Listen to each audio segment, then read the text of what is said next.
think about a conference on global warming and its implications for Montana.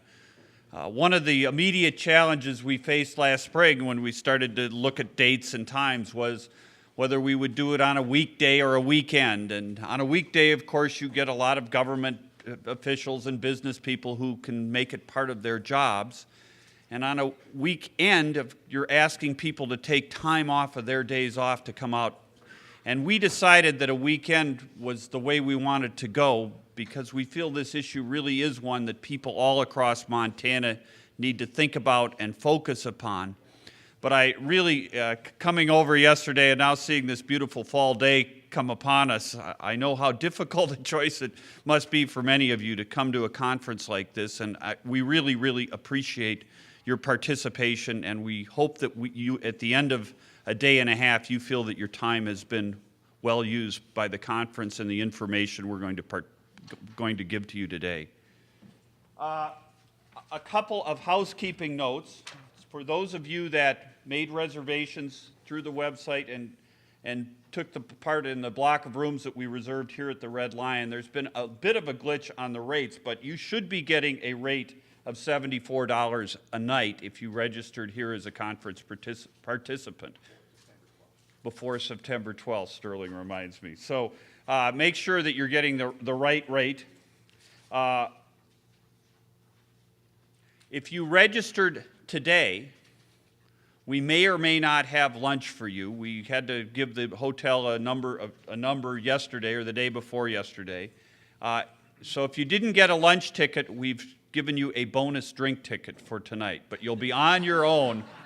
You'll be on your own for lunch. I think we have 120 lunch tickets in the packets, and so we hope we can fit everybody in. I am going to co-chair us through most of the two sessions that we have today and tomorrow, but the other co-chair for this event is Kathy Hadley, who is the Executive Director of the National Center for Appropriate Technology in Butte.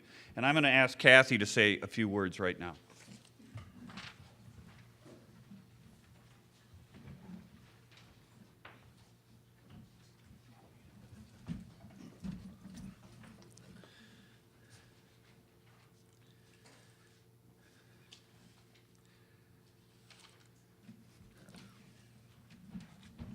Good morning, everybody, and I too want to thank you for taking the time to come to this event this weekend. Many people in Montana certainly enjoy their fall weather, and I think it's great that you were able to take the time. Before we start today with our formal speakers, we thought we'd take just a couple minutes to go over some highlights of a very interesting energy poll that was just completed by the Montana Conservation Voters Ed Fund. We're not going to go through the entire poll, but we thought this information might be helpful when we get into breakout sessions later this afternoon and tomorrow morning. This poll was done by a consultant from Washington, D.C., and it was a telephone poll like most of them are. They surveyed 600 very likely voters across Montana from September 6th through the 14th, and it had a sampling error of plus or minus 4.1 percentage points, like most polls do. And this poll was on energy, and that's why we thought we'd share that with you this morning. Oops. One of the questions on the polls related to ask the voters, what are the top priorities for state government? And I was amazed with these answers. I think there's a sea change going on in Montana when it comes to energy. And as you can see from the slide, that the voters felt like developing reliable and affordable energy was a very important thing for state government, and it was as important as health care. I was surprised that bringing better paying jobs to Montana came out lower. It's the first time I've seen jobs below most anything in Montana. And also, you might look at the reducing global warming pollution. 25% of the voters thought that should be a top priority for state government. So I thought that was good news. They also asked voters about their personal energy priorities. And from this slide, you can see that what Montana voters are interested in is reliable, clean, renewable energy resources that is also affordable. And people in Montana are also very concerned about reducing America's dependence on foreign oil, so this makes some sense. And 44% of the people thought that reducing global warming was personally important to them. So that's good news, I think, as we go forward with this conference. When you think about where our energy will come from in the future, one question asks whether folks wanted to develop renewable energy technologies or whether we ought to put our resources into developing coal. And as you can see, 68% of the voters felt that developing renewable energy technologies was the way to go. Then when we start talking about some solutions for global warming, there were a series of questions about where voters thought we should put our priorities. And if they have to make a choice between trying to enact legislation to get vehicles to have better gas mileage versus finding new places to drill for oil on our public lands, 66% of the voters think we should really start talking about fuel mileage with our vehicles. Another mitigation strategy for climate change relates to putting caps on carbon dioxide emissions. This one, for me, really surprised me, that voters in Montana thought we should limit CO2 emissions. 60% of the voters thought that, whereas only 31% thought we already had stringent environmental rules. Another question was, would you support your city or county using biodiesel for vehicles, and whether they favored or opposed it? And there was a second part of the question that related to even if it costs more, and then if it costs 10 cents more a gallon, 71% favor switching city and county vehicles to biodiesel. So that's just a very quick overview of the energy poll. The Montana Conservation Voters Ed Fund is supposed to be here today. They're supposed to have the poll, the full poll, so everyone can pick up their own copies. But it's clear from the poll that voters today, likely voters in Montana, think energy is a huge issue for them. The time is ripe to be talking about climate change and global warming. And Montana voters want reliable, affordable, clean energy coming from renewable resources, conservation, and efficiencies. And there's a rising interest in global warming pollution, and many voters think it's very important. And with that, I think it's time to introduce our first speaker. Thank you.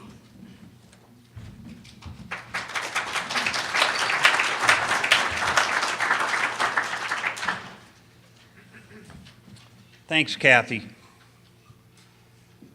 I work for the National Wildlife Federation, which some of you may know is sort of a large, clumsy national conservation organization. And it has many, many strengths, but like most large, clumsy organizations, can also have many frustrating parts to it. And over the years that I've worked for NWF, I've certainly become aware of how difficult it can sometimes be for a national organization or any organization to chart a new course, to break away from the conventional wisdom, to abandon your other colleagues with different views on environmental issues is often one of the most challenging things an institution like the National Wildlife Federation faces. In Montana, just to give an example, the National Wildlife Federation has broken with many conservation groups over the issue of grizzly bear delisting, and I won't go into the details of that, except to say that our internal discussions about how to marry the science and the biology and the law were quite intense, and they were made more intense by the fact that we knew that other conservation and environmental organizations felt differently about the issue than we. And I bring this to your attention because I think, in my mind, it must also have been the situation at BP America when they decided that their future lay in a direction that was different than the rest of the oil and gas industry, when they decided that they needed to look at the facts on their own and not part of an industry association, when they recognized that they needed to chart a new course and a different course. And I'm absolutely certain, even though I wasn't there, that the discussions inside BP must have been quite intense about whether it was the right course, about whether it was appropriate to chart a new perception with the public about what BP America stood for. And so when we looked around to bring a keynote speaker to this conference, one of the things we wanted to think about was how does Montana chart a new course, and how do we break away from sort of our conventional thinking that we need a big agriculture industry, we need to rely on our natural resources, we need to do business as we've always done business in Montana, when we are faced with a really remarkable set of challenges as the climate changes around us. So we decided that we should look to industry and to that part of the industry that has been innovative and thoughtful and has really made the decision to bring a new message to Americans about how we're going to move forward. And so we invited Bill Gerwig, who's the Director of Environmental Affairs for BP America, and I'm very, very pleased that Bill was able to accept our invitation and join us this morning. And so, Bill, I very much look forward to your remarks, and congratulations on BP's good work. Thanks. Thanks, Tom.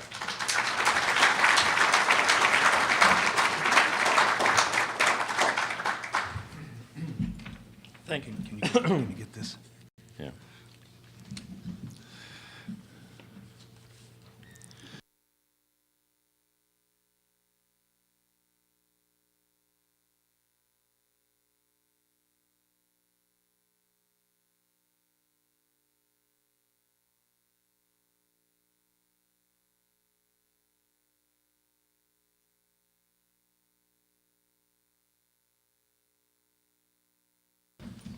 Thanks, and thanks, Tom, for that introduction.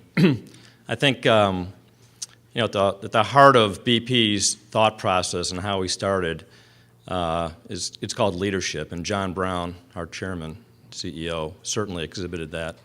I can tell you that as a member of API's Climate Steering Committee for the last several years, that there has been a number of questions and discussions with my colleagues in other parts of the industry. Though I am happy to say that as an industry, folks have started moving into much more moderate positions. I think the debate about the science is over. You don't see many people talking about that anymore. It's really about how do we go forward from here? What do we do to slow, stop, and reverse the emissions that are occurring? So today I'm going to provide some thoughts about BP's views, our positions on various issues, and a little bit about the business that we've taken on in the last year or two, new business, alternative energy business, give you an idea of the types of things we're doing. You have to excuse me if I stumble around here a little bit. I was out casting bugs to catch trout yesterday, and I think I caught one. So, I caught trout, but I caught a bug is what I'm trying to say. I just want to thank the National Wildlife Federation for having us here. We're always pleased to talk at these types of events. I think the movie that many of you saw last night, The Inconvenient Truth, I think the important part of these things is that it's now a discussion that's entering more mainstream America. It's not a bunch of politicians or scientists and folks, debating things in the back room that most people don't really understand. They don't see how it's going to affect their lives. I think folks are starting to understand that it will affect their lives and their children's lives, and starting to take a lot more attention and listening to the topics. I listen to my neighbors. It's kind of, when my neighbors start asking me questions about global warming, then I know it's out there, it's real. People are concerned, and it's just a matter of time before all the right steps are taken. Let me start with, who is BP? BP is a provider of energy in about 100 countries. We have about 100,000 employees globally, probably 4 times that if you include contractors and suppliers and things like that. 40,000 of those employees are in the U.S. We operate in most of the states in the United States. We have about $41 billion in fixed assets. About 40% of our assets are in the U.S. It's the largest employment and asset base for BP. We have 5 U.S. refineries, about 13,000 service stations. We're the combination of British Petroleum, Amoco, Arco, and Castrol. And about 1.3 million, or 38% of the shareholders of BP, reside within the United States. I kind of provide that just as backdrop about the size of the organization, because sometimes a larger size makes it easier to do things, sometimes it makes it harder. But you'll see why we think it's given us the opportunity to explore some new business opportunities. First of all, I want to provide a little global context. In 2000, there were 675 million cars in the world. By 2020, there's estimated to be 1 billion. And think about that. That is just a staggering number. Population increase is expected to be 250,000 people every day, reaching approximately 7.5 billion people within a decade. 1.6 billion people today have no access to electricity. The challenge is how to stabilize greenhouse gas emissions while providing society with the energy it needs. People want heat, light, and mobility, better medicine, better ways for their families to live. I have some other things on here, but I was looking through some information last night, and I thought some of this was interesting as well. Urbanization is a key energy driver. In 1990, only 14% of the world's population lived in urban areas, 30% in 1950, 47%, or 2.8 billion by 2000. It's predicted that 60% of the people will live in urban areas by 2030. Most of the increase will be in what they're calling megacities, cities that have over 5 million people. There were 5 megacities in 1950, 40 in the year 2000, and expected to rise to 59 by 2015. 48 of those in developing countries that will have to provide heat, light, and mobility for those people. On this chart, I think this is the one on the top one is very similar to the one that Al Gore showed in his documentary movie last night that we saw. And it basically shows the correlation, I can't see here exactly, shows the correlation of CO2 concentrations and global temperatures. And as you can see, this is information that's coming out of the International Panel on Climate Change. It's peer-reviewed data. I don't think anyone's arguing this anymore. At least I'm not aware of too many people that are being reasonable that are arguing this anymore. This is an important chart, and this is kind of a setup for my next slide, which I'll talk in more detail. But this shows the direct trajectory that we're on in a business as usual case. And what actually has to happen. Today we're at 7 gigatons of carbon per year. It's projected to go to 14 by 2020. And what I'll show you in a minute is we're saying that what has to happen is we need to slow the growth and then bring it back down to today's numbers.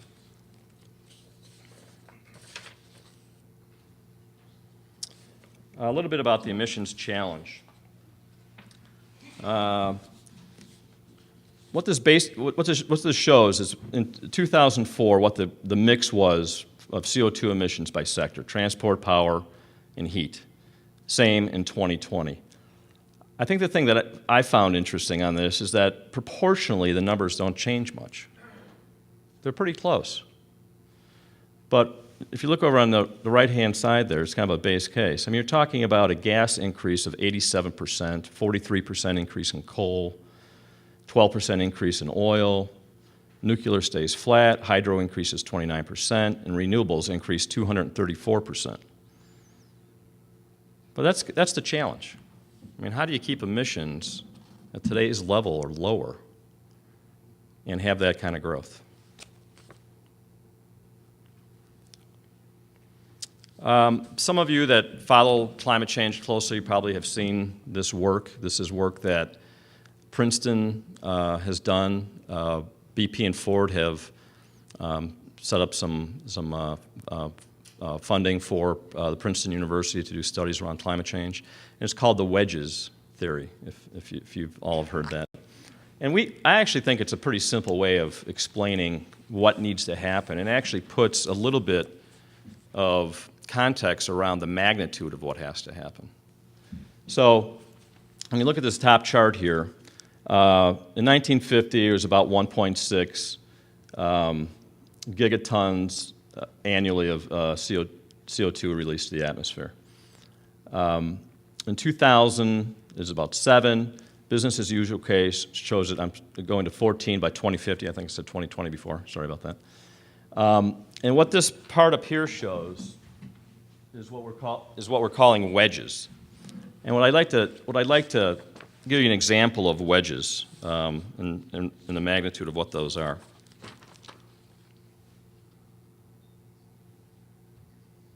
Uh-oh. Oh. Somebody put some fancy stuff in here for me. Wind energy. 2 million 1-megawatt windmills today. 40,000. That's one wedge. So we'd have to go from 40,000 today to 2 million 1-megawatt windmills. Fuel switching, replacing 1,400 coal electric plants with natural gas. Carbon storage, 1,000 carbon capture and storage projects. Some others that I found, doubling the fuel efficiency of 2 billion cars by 2050. We only have 675 million on the road today. 700 1-gigawatt nuclear power stations. Holding emissions from equipment and buildings flat.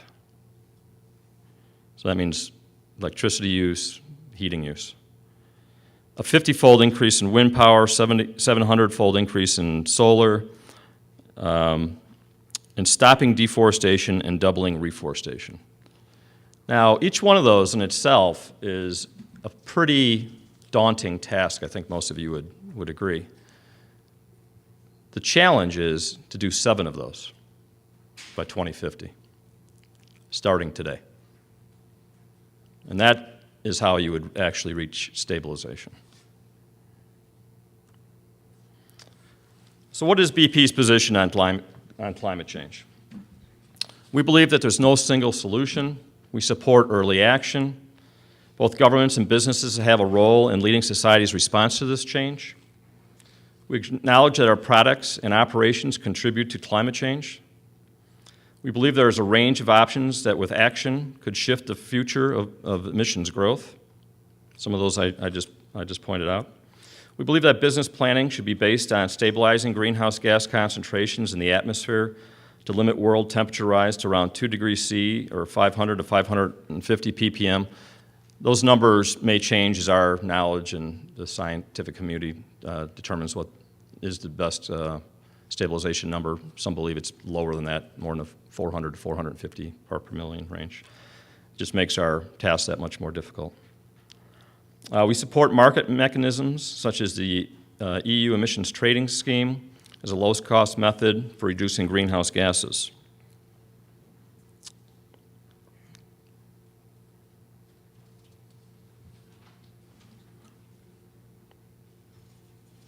So what is BP's response?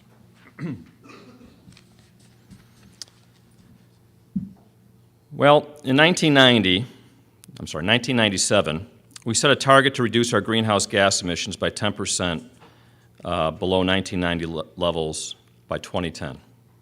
We hit that target well ahead of schedule in 2001 through energy efficiency improvements, reduced flaring, and venting. And we actually found that reducing or increasing energy efficiency is a bottom line issue. I mean, it brings money into pockets, basically using less energy. You're saving energy. It's just good business. Since that time, we've continued our focus on operational emissions, and we developed kind of a unique program within BP, and I think it would be unique in most companies. We set aside a pool of capital funding of about $450 million that our business units compete for energy efficiency projects. And this is a pool that's separate than the normal capital planning process. It doesn't have to compete against some of the growth projects and some of the other projects that businesses vie for when they're trying to maintain or grow their business.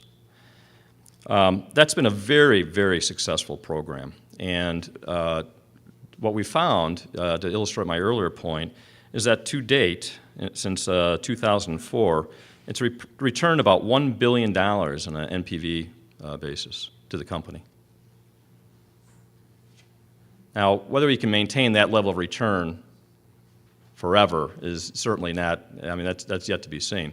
But the point is that if you put focus on these issues, big companies, small companies, it doesn't matter what the case is, you put the focus on it, usually you find cost-effective solutions that return to the bottom line.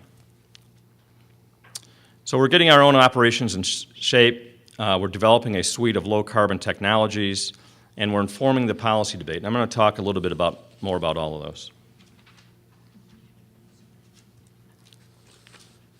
In 2005, Lord Brown announced a new business for BP called BP Alternative Energy. BP Alternative Energy took our existing solar business, combined it with a commitment to wind, combined cycle gas turbine, and hydrogen power, and hydrogen power, wind power, solar, and gas generation. We had set some targets to become a world leader in low-carbon energy. It's an investment plan of $8 billion over 10 years. We're shooting for an annual operating profit of up to $1 billion within the next decade. And the plan is to cut greenhouse gas emissions by 24 million tons by the year 2015. Very substantial targets. I don't think there's many boards within corporate America that have approved this type of investment level.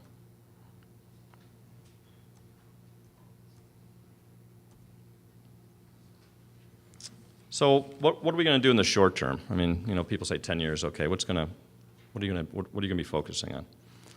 We plan on growing our wind business from 30 megawatts to 450 megawatts.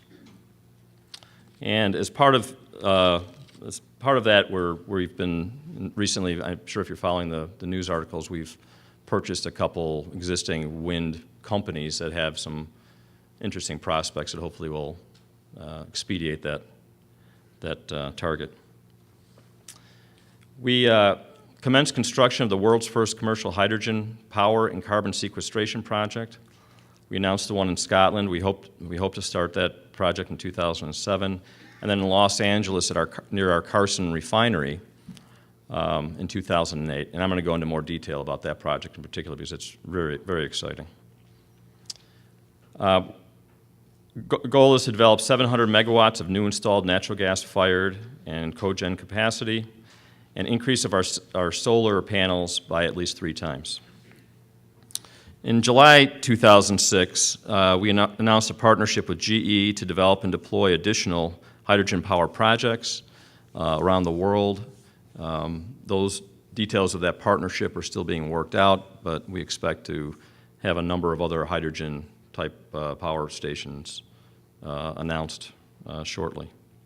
In August of this year, we announced the purchase of Greenlight Energy, which is the developer of large-scale wind projects in the U.S.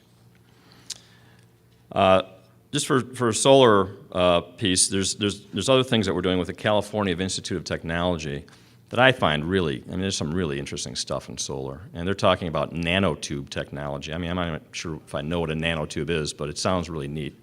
And how it can actually collect the light in the whole length of the tube as opposed to just a flat surface. Very, very interesting technology. The biggest hurdle is the raw materials for solar today. There's about a 3-year waiting list to even get it. So growing your business is difficult. We've done a few things in our solar businesses. We've partnered with Home Depot in California. One of the problems that the industry has had selling solar to the residential community is having reliability in installation, reliability in maintenance, reliability and kind of guarantees on the equipment, helping people get through the extreme paperwork of getting their rebates and tax credits and all that kind of stuff. So by bringing 2 big companies together and standing behind it, that's been a very successful program, and hopefully that'll expand in other areas and other major retailers around the world.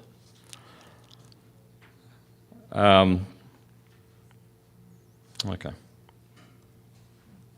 So why power? Why now? Why is BP focusing on power? By 2020, the world will be using 50% more power. I mean, I showed you those charts earlier. The growth with the growth that's estimated, clearly we need to find solutions now. The lifetime of a project, you build a power plant today, I mean, it's in the ground for 30 to 50 years.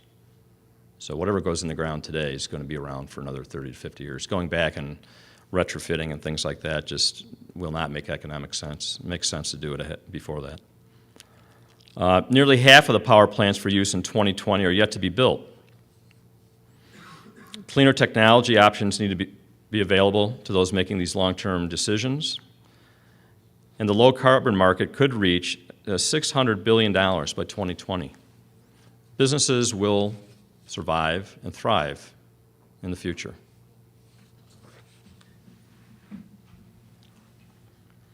So now I'd like to talk a little bit about our Carson hydrogen project. This is really step-out technology.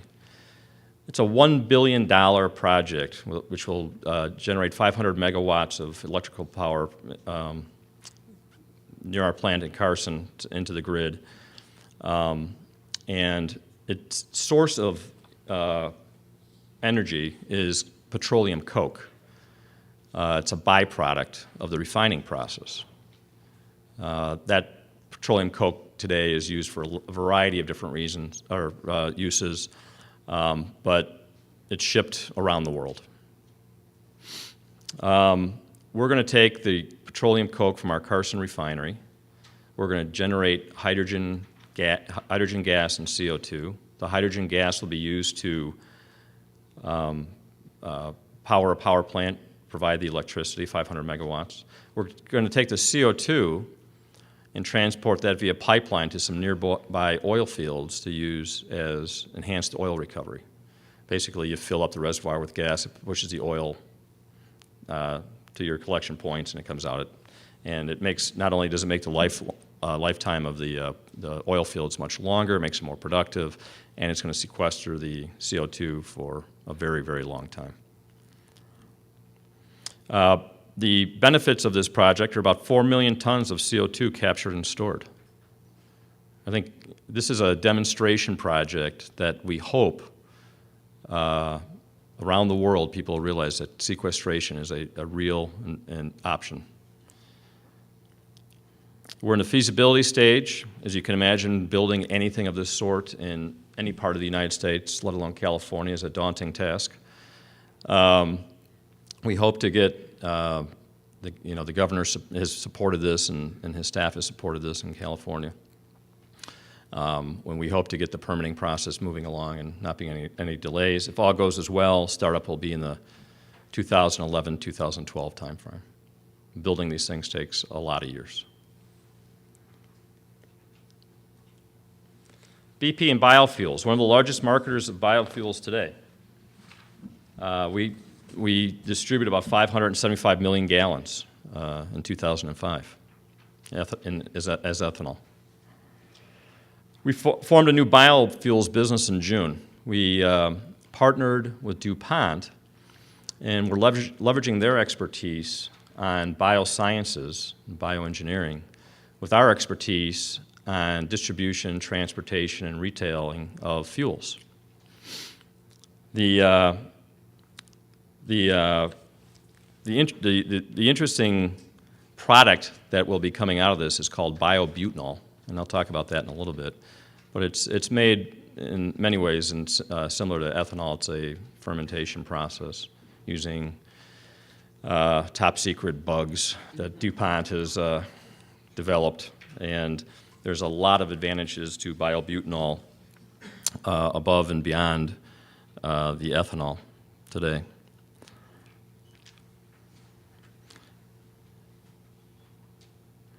This it's kind of a busy slide, but I think it's interesting to look at what it's trying to convey.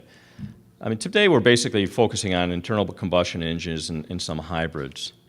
part of the evolution that we see in the near term is better fuel design, better vehicle design, and better consumer behavior.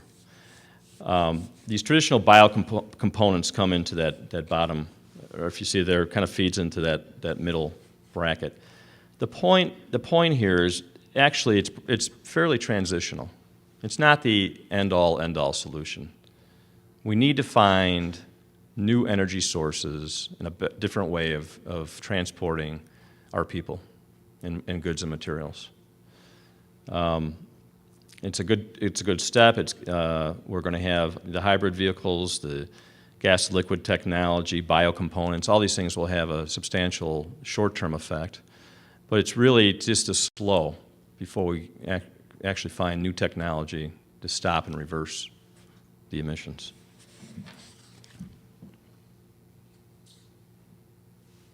Oop. So what's needed? Fuels that can be produced from domestic renewable sources in high volume and a reasonable cost. Fuels that can be used in existing vehicles and infrastructure. Vehicles that offer good value to the consumer. And fuels that meet the evolving demands of vehicles. Biofuels are the leading short and medium-term route to providing sustainable options for transport fuels, as I mentioned. We believe that energy dependency will remain a primary motivation for pursuing alternative and renewable transport fuels. Biofuels help countries develop energy supplies and reduce dependency on imported oil. Conventional biocomponents. I think what I'll talk about here is that, most biocomponents today are based on corn-based ethanol. And it's been a very positive step in the right direction. But as you know, ethanol has a number of limitations in the current vehicle specification fleet, transportation. It likes water is the problem. You can't put it through pipelines, so you got to truck this stuff everywhere. But there's some issues around biofuels in general that need to be addressed. Some of them are around sourcing. There's opponents to biofuels that say that we're taking food sources and turning them into fuel for the rich and nations that are developing their transportation infrastructure. I think those issues need to be addressed. I know there's a number of groups that are looking at that today. There's issues around how you grow these crops and what kind of effects they have on the watershed, local air quality, wildlife, fisheries, those types of things.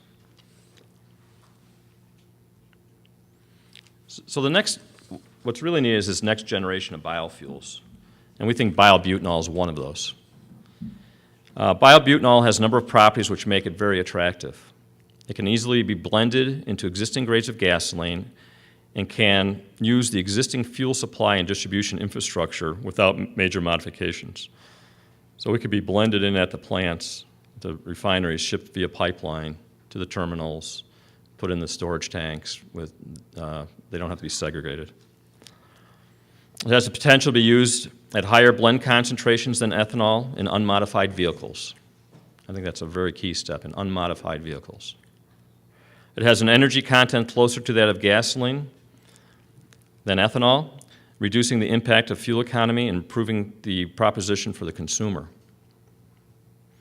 Biobutanol can also enhance the performance of ethanol blends in gasoline and can thus be used together with ethanol as a complementary biocomponent. I think that's a real interesting area that's going to need more research.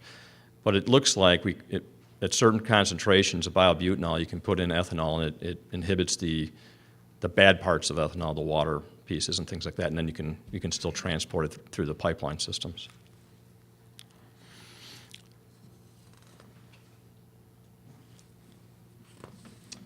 And I'll have a Q&A here in a minute. I'm wrapping it up. I know it's early in the morning. So what's our view on climate design legislation? We are very active in working with state and federal and environmental groups trying to find a solution that everybody could be happy with about the right type of legislation. It's a very complex issue. There will be debates on this that all of you will be engaged with for many years, but this is kind of our fundamental set of beliefs, if you will. We believe that there should be federal, mandatory, economy-wide system. We believe in market-based systems. We don't think the government or anybody else should be in a position of picking winners and losers. We should set the performance targets and let companies battle that out and figure out how to meet it. I mean, at the end of the day, it has to be a sustainable business venture. It can't be subsidized for here to eternity. We believe in an emission cap with trading for large stationary sources. This would be manufacturing sources and utilities, primarily. We believe that in a downstream point of regulation, there's all kinds of bills that have been proposed at state and federal levels that put the point of compliance, if you will, in different parts of the chain, supply chain. Our feeling is that it has to be to the lowest level practicable. That at the end of the day, those are the people that have the control over the use of the products and the purchase of those products and have its consumer choice or business choice. We believe that the transport sector and buildings are unique and actually need to be in the system, but need to be different. They shouldn't be in the cap and trade type of system. We need to step back and look at those specific sectors to figure out what is the best way to motivate the people that can actually affect reductions. On the transport side, as an example, we look at it from 3 different perspectives. We think that increasing fuel efficiency is critical, so vehicle design. There has to be policies in place that promote and advance vehicle design. Fuel specifications and creation of new fuels, clearly a big piece of this. We think that policies need to be in place to give companies the incentive to do research and to bring to market new fuels. And I think the most important piece is the consumer. It's difficult, but at the end of the day, it's the consumer that drives the choice. And if consumers want large SUVs, consumers get large SUVs. I mean, we've seen that play off time and time again. So vehicle purchasing choices, driving habits, all the things related to your personal transport and the decisions that you make every day are critical in driving this as a sustainable business. And I think that at the minimum, there needs to be a much greater education to the general public about the effects that they could have on that piece of the economy. And then finally, but clearly very important, is the technology policy. We must reward risk-taking. We have to reward early movers. And we have to encourage deployment and diffusion of that technology as quickly as possible. Businesses are governed by shareholders and boards. They have to have a return. And some of these new technologies will require companies to get some incentive to get them to market. So in conclusion, the demand for oil and gas is going to continue to increase. Renewables currently play a very small role, but must play a larger role in the future. Climate change is a significant challenge. It's solvable, but not very easy to solve. I mean, I think hopefully, if you took nothing else from this whole talk, is that we have a large task ahead of us.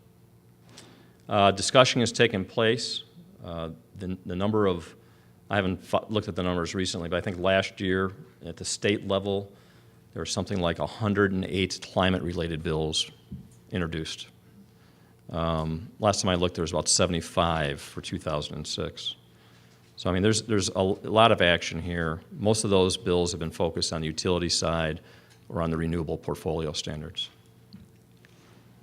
No silver bullet, no single piece of legislation. It's going to be a number of policies working in parallel towards an ultimate goal. And consumer engagement, as I just talked about in the transport sector, is a very critical piece. It's the legislators and congressmen and politicians of the world that are going for the votes that have to hear from the people what they want. So with that, thank you. And do I have time for questions? Or? Absolutely, Bill. All right. Okay. I just wanted to compliment you on what they do very much. But I want to know how many years it's going to be before there is still oil exploration and extraction in the Arctic National Wildlife Refuge. What is your status in that? Well, our position on ANWR is that that's a choice for people and for governments. That is not a choice for companies. We don't have, I mean, companies do not make policy decisions like that. If ANWR is ever opened up, then companies will look at that like they do any other prospect to see if they can do it in a safe, environmentally safe way. Could I just mention one thing, because I think it's very important. I brought with me from, you know the Rocky Mountain Institute? I'm familiar with them, yeah. Okay. I brought a paper from them. I brought a paper from them by Amory Lovins, who is the director, and they are fantastic in what they're discovering and working on. I put a pile of them out there on the table, so anybody is welcome to take one that wants to, and I think you'd find them interesting too. No, I've read a lot of his work, and I think Okay. if you look at some of the work that we're helping to sponsor at Princeton, they work along the same lines, that there's technology that's great. available, That's technology great. available today to solve the immediate issues. Have a question here?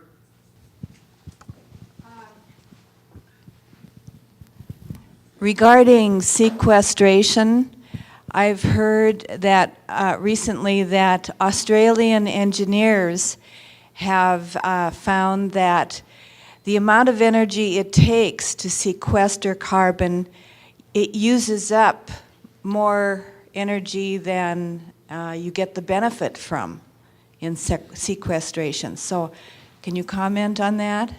Well, I can, but not very authoritatively since I haven't read the report. First of all, I'd be surprised. That's surprising to me, put it that way.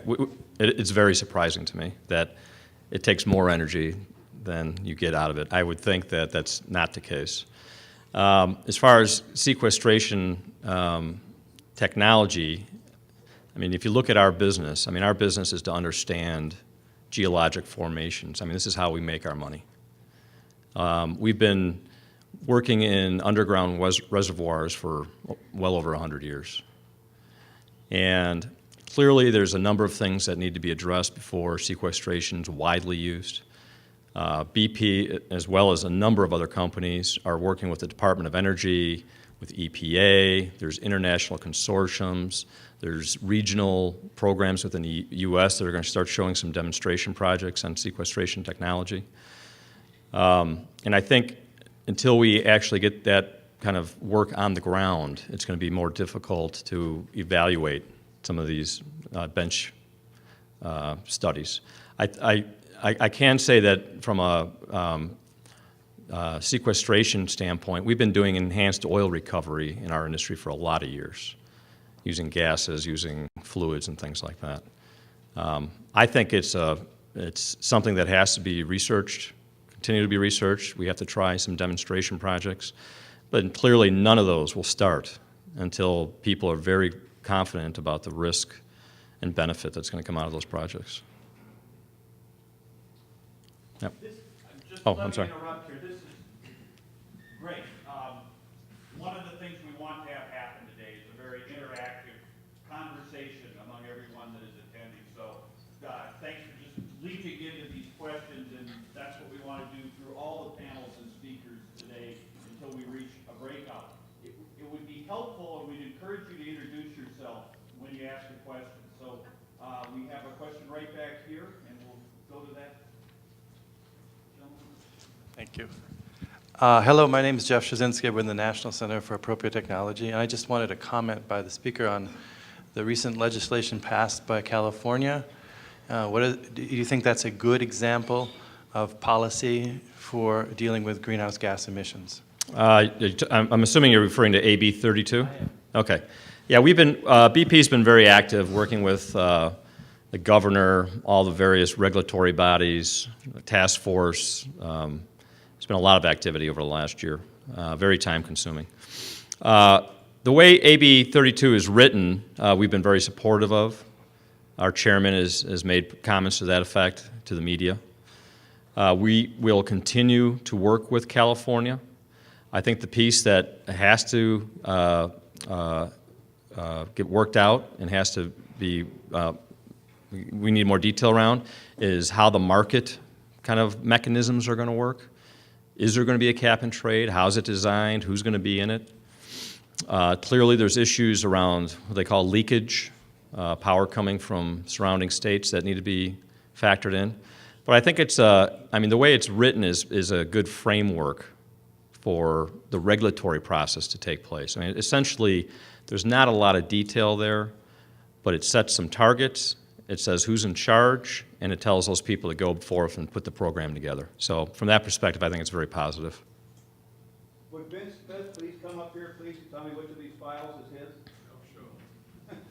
It's Robin Hood's Bay. What? It's called Robin Hood's Bay. All right. Oh. These technical people. In front. You mentioned that ethanol can't run through pipelines. It seems to me like with what just happened with our recent gas increases, that petroleum has some trouble running through pipelines.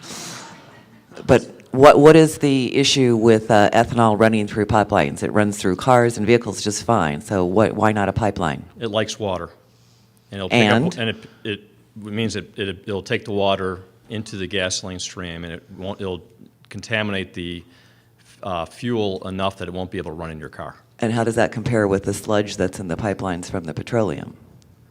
Well, I think you're confusing crude oil pipelines with gasoline pipelines, first of all. But I'm more than happy to talk to you about pipelines. Okay, later. and then I did work in that field for and one 6 other years. question I have is, you talked a lot about all of the things that BP's doing. How does BP feel in terms of perhaps you're not the only oil company out there, but its responsibility for the level of global warming that we have today? I mean, how is it that you feel about that?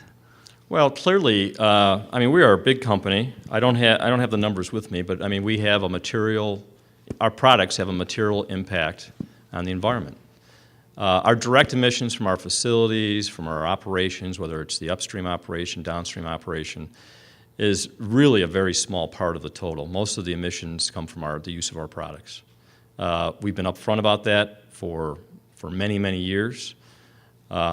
We think that there's solutions like biobutanol. There's other steps along the way. We're putting in renewable energy sources to help try to address that. We feel that companies have an obligation to look for solutions, and that's what we're trying to do. John Brown started talking about climate change in 1996.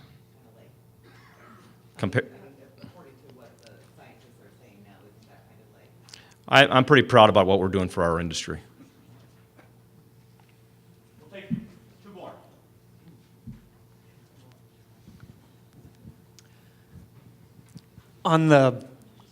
I'm Dave Atkins. On your comment on the legislative and policy side of things, you talked about the transport and building sectors and not having those part of cap and trade.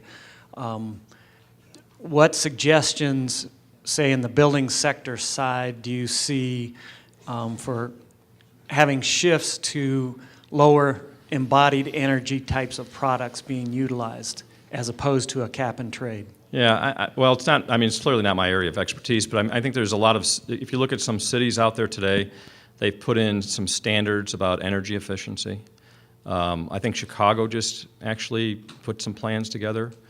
It requires certain levels of performance, requires energy efficient heating, windows, ventilation, that kind of thing. I don't see how you address that problem without getting some sort of push on buildings. I think it's true of a lot of these things, but you need to set a standard to reach, and people will figure out how to reach it cost effectively. What you don't want to do is say, okay, you need to use product A or product B, because essentially you're taking out all the innovation, you're taking out all the research that could actually find something better. I think there's probably still a fair amount of study that needs to go around on buildings and transport in particular. It's not, we don't have an answer for either of those really. I mean, for transport we got these 3 buckets, but we don't necessarily know how it should be designed within those buckets. One more right here. Joyce Pritchard, teacher from Missoula. And my question is pretty basic and simple, but on the subject of sequestration again, what I don't understand is if it's bad for CO2 to go in the air, why is it good to go somewhere else where it could be breached? Like, who wants a nuclear power waste plant next door? It kind of like the same thing to me. And so I'm wondering about what you have to say about that. Yeah, well, I'm not a geologist or petroleum engineer or anything like that, so it's hard for me to talk real specific about the technology. But what I can say is that there's a number of people, very smart people, working on this. And you have universities working on it, you have companies working on it, governments around the world. There's a lot of concerns. Some of them you've raised. And I think that through demonstration projects, through more studies, through technology enhancement, you can actually answer those questions. But it's difficult not to answer them now. I don't know how to answer your question exactly, to be honest. I mean, there's, you know, we're not promoting that these sequestration projects just start in earnest across the world tomorrow. We think that there has to be a stepwise approach. The right policies have to be put in place. The right regulations have to be put in place. The right safety procedures need to be put in place.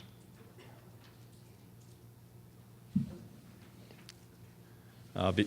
I just want to put a couple things, or one thing into relationship. You have this fancy hydrogen plant in California coming online that you said was going to take 4 million tons of CO2 out of the atmosphere each year.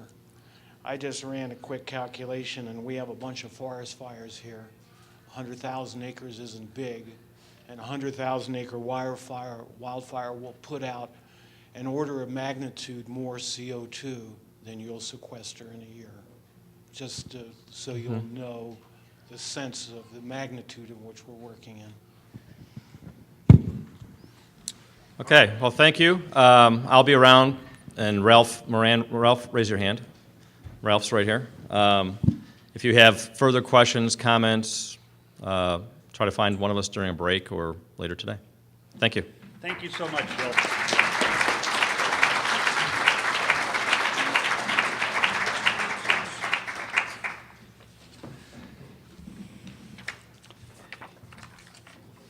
I'm going to introduce our first panel today by introducing the panel moderator. And that's Bob Brown, who is a senior fellow at the Center for the Rocky Mountain West in Missoula. Most of us here, many of us here, I think, have known Bob for years in his many roles in state government, as a legislator, as Montana's Secretary of State, and have always appreciated both the thoughtfulness and tone that he has brought to the debates in the legislature and in the public policy arena of Montana. So Bob, why don't you come up and introduce the panelists, and thanks very much for being here this morning.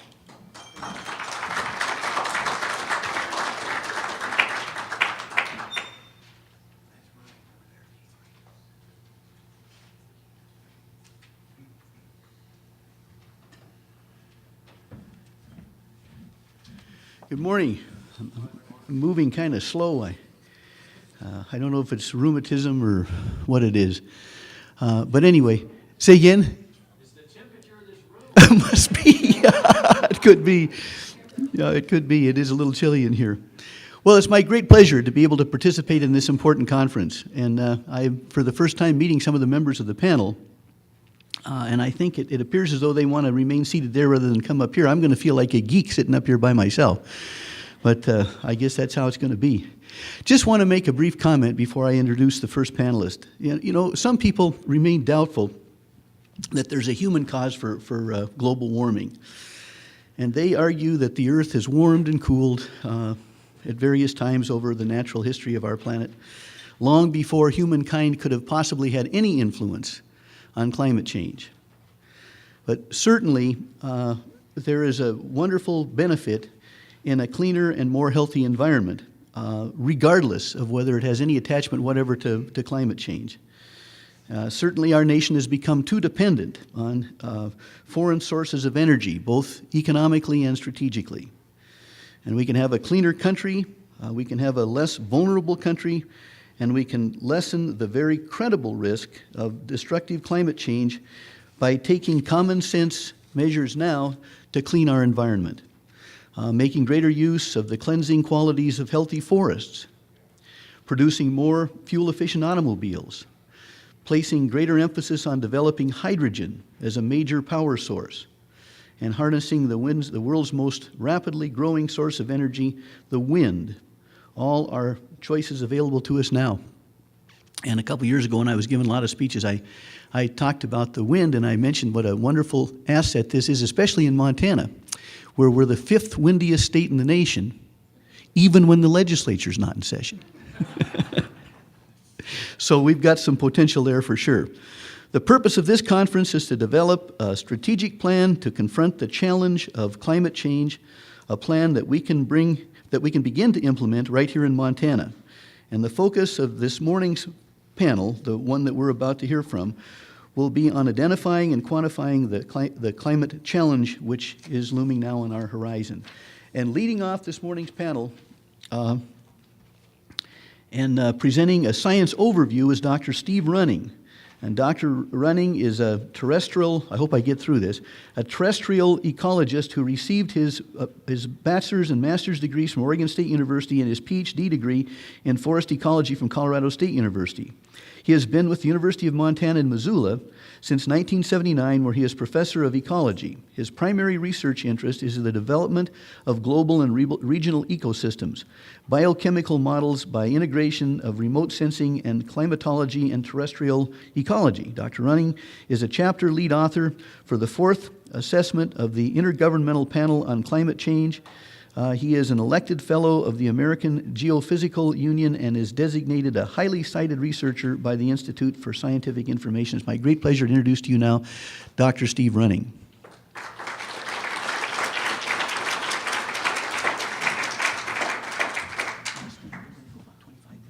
Yep, that's the plan.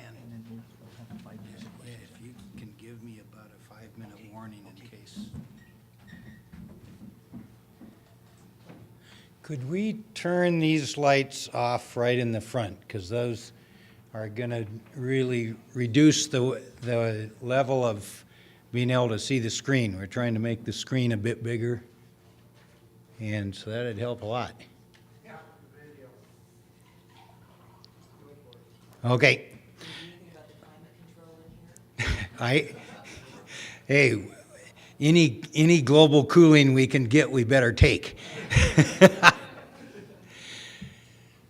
Yes, my job today is to give a fast overview of the current science, and I'd say before I start that it's particularly nice to be at one of these conferences where I come after an oil company representative. I think for so long we've looked at them as the adversary, and I really appreciated the material that our first speaker went through, because I think there's some things that are ready to get to work on right now, and it's not often we have that sort of proactive challenge to what we should be doing.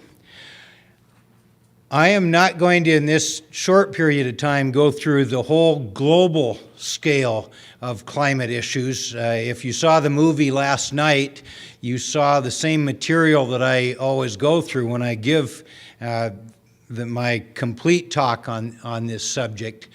And so Al Gore has a way bigger budget than I do, so he showed you pictures from helicopters. I don't have any of that kind of stuff. And so what I'm going to do in the 25 minutes I have is show you the current climate trends for Montana and the Northwest. What are we currently experiencing right now?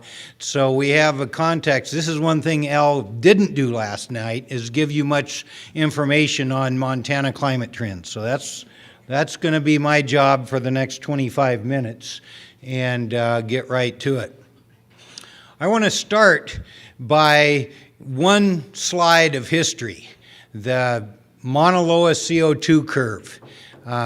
It's been called the most important geophysical data set of the 20th century. My good old friend Charles David Keeling took that data throughout his entire lifetime. He died just a year ago, and I really feel strongly that it was his data set that first woke us up that humans were having a global impact on the environment. We never really imagined that we were big enough to impact the whole world until we started seeing that Mauna Loa record. And so I think the kind of momentum that we're now developing to get to work on this problem, we can certainly thank Dave Keeling for his role in waking humanity up to this issue. And he was a resident of the Bitterroot Valley every summer. So he was in large measure a Montanan. All right, let's get right to work on what we want to do with looking at Montana climate trends. And I want to start with just one slide about the ocean temperatures on the Pacific Ocean off our shores here, because that really is a lot of where our climate trends come from, is from the ocean.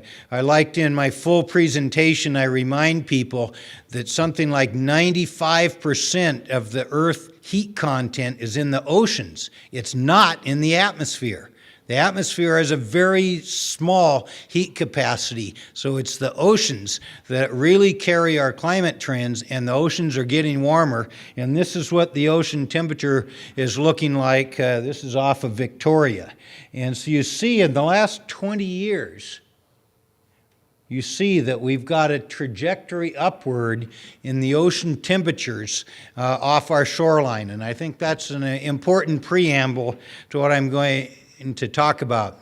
The other thing I want to point out briefly for credits is the Climate Impact Group there at the University of Washington are good friends of mine, and this is a fair number of these slides I've gotten from them. Okay, let's first just look at basic old temperatures. In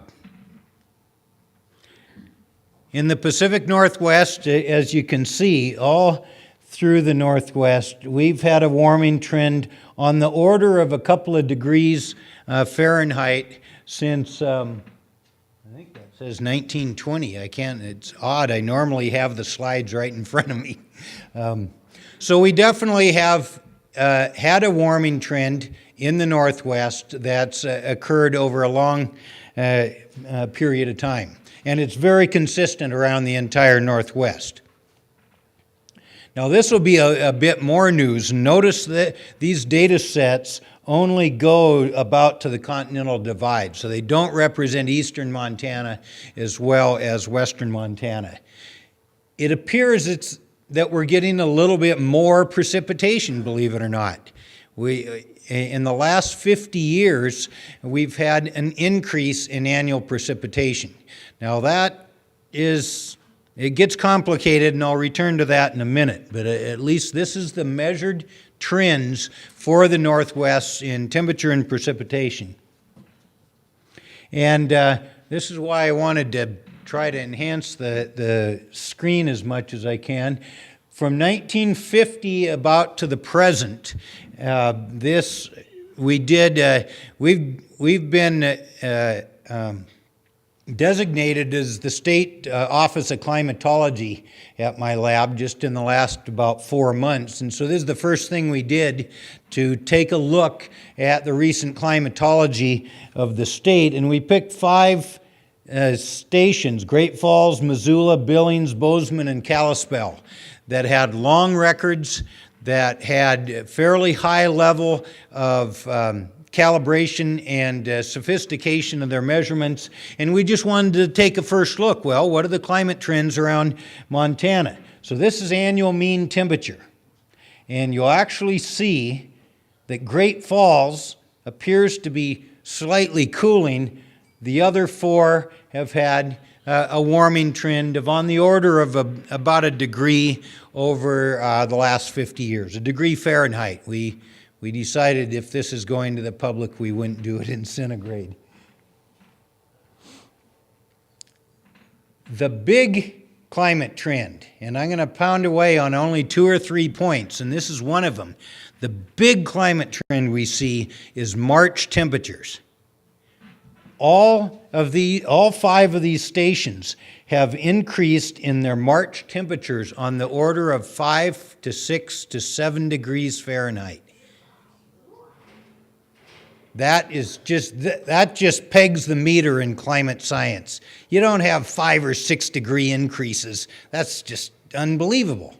And every station on both sides of the divide are showing this massive increase in March temperatures. So that's really my take-home message number 1. Winters are ending earlier, and it's warming up quicker in the spring.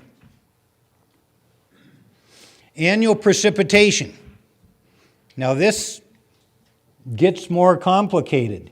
It appears that Bozeman, Kalispell, Missoula have all had an increasing trend over this 50 years of about an inch of annual precip. But the east side stations have a decrease. And that, since I suppose most of you from eastern Montana, when I said that there was an increase in precip, you're probably saying, what rock did this guy crawl out from under? I think this might be what's going on, as we're seeing a slight west side increasing trend, but I don't think it follows over to the east side based on these records. And we haven't looked at data from other stations, but that appears to be what's going on so far. Number of days with minimum temperatures less than 32 degrees are going down for all except Great Falls. So here again, Great Falls is an anomaly amongst these other stations. The rest of these stations are showing on the order of 8 to 10 days less freezing per year, less freezing days than we had 50 years ago. I know from Missoula we've computed, for example, that the heating degree days for building heating has gone down about 9% since 1950. Snowfall. Snowfall is on the way down in every one of these 5 stations. In the last 50 years, the annual snowfall has gone down on the order of 6 inches to, with Missoula, as much as 22 inches. So we're getting less snowfall and more rainfall. It's a very clear trend and an expected trend when it gets warmer. It's not any complicated physics, is it at all? As it gets warmer, when we do get precipitation, less of it's coming as snow and more as rain. That has major ramifications for our water budgets and water management in the state that we'll talk about in a minute. And this really is, to me, the critical point number 2 that goes along with those higher March temperatures. We're getting earlier snowmelt on the order of if you can read the slide from in back on the order, the snow water equivalent, which the water managers like to look at.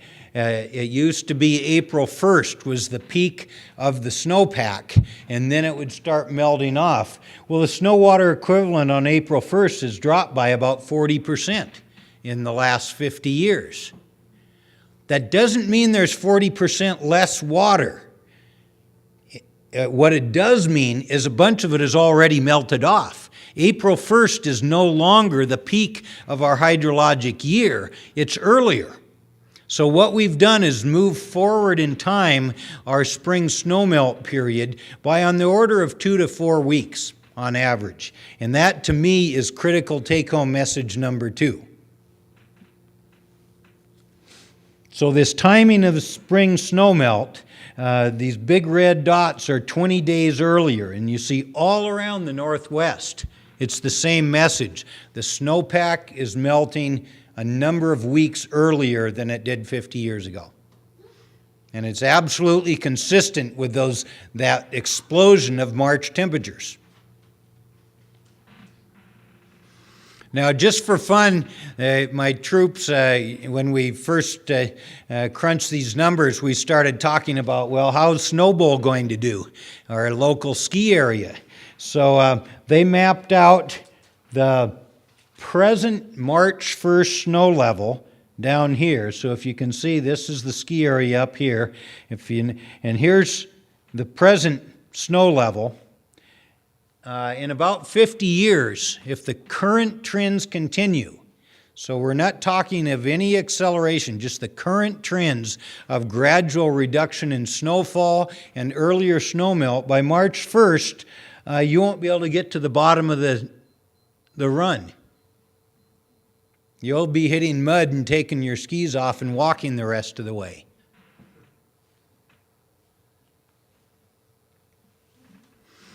Now, the third take-home message that I want to really emphasize in this talk today is about wildfire. And we actually had the cover of Science only about a month ago with some papers on new evidence of global warming effects on wildfire trends in the West. And basically, this is the sort of thing that we now see as a trend. In the last 30 years, these years that have earlier snowmelt, you then, of course, snow doesn't burn, so as long as there's snow there, you're not going to get any fires. But when the snow melts 3 weeks early, that whole forest then starts to dry down that much earlier. It reaches a point of dryness where it can combust 3 weeks earlier, approximately, and what you've just done is extended the time period of potential wildfire actually by about 30 to 40% across the western United States. The time where there's a burn potential has gone up, and guess what? There's that much more fire activity. We're seeing this incredible increase in large wildfires, basically the ones that are so big that we can't stop them. In my paper in Science, I pointed to the Yellowstone fires of '88 as kind of the inauguration of this new fire trend, particularly because so many people around the country, even around the world, remember the Yellowstone fires, where the other fires just weren't as iconic.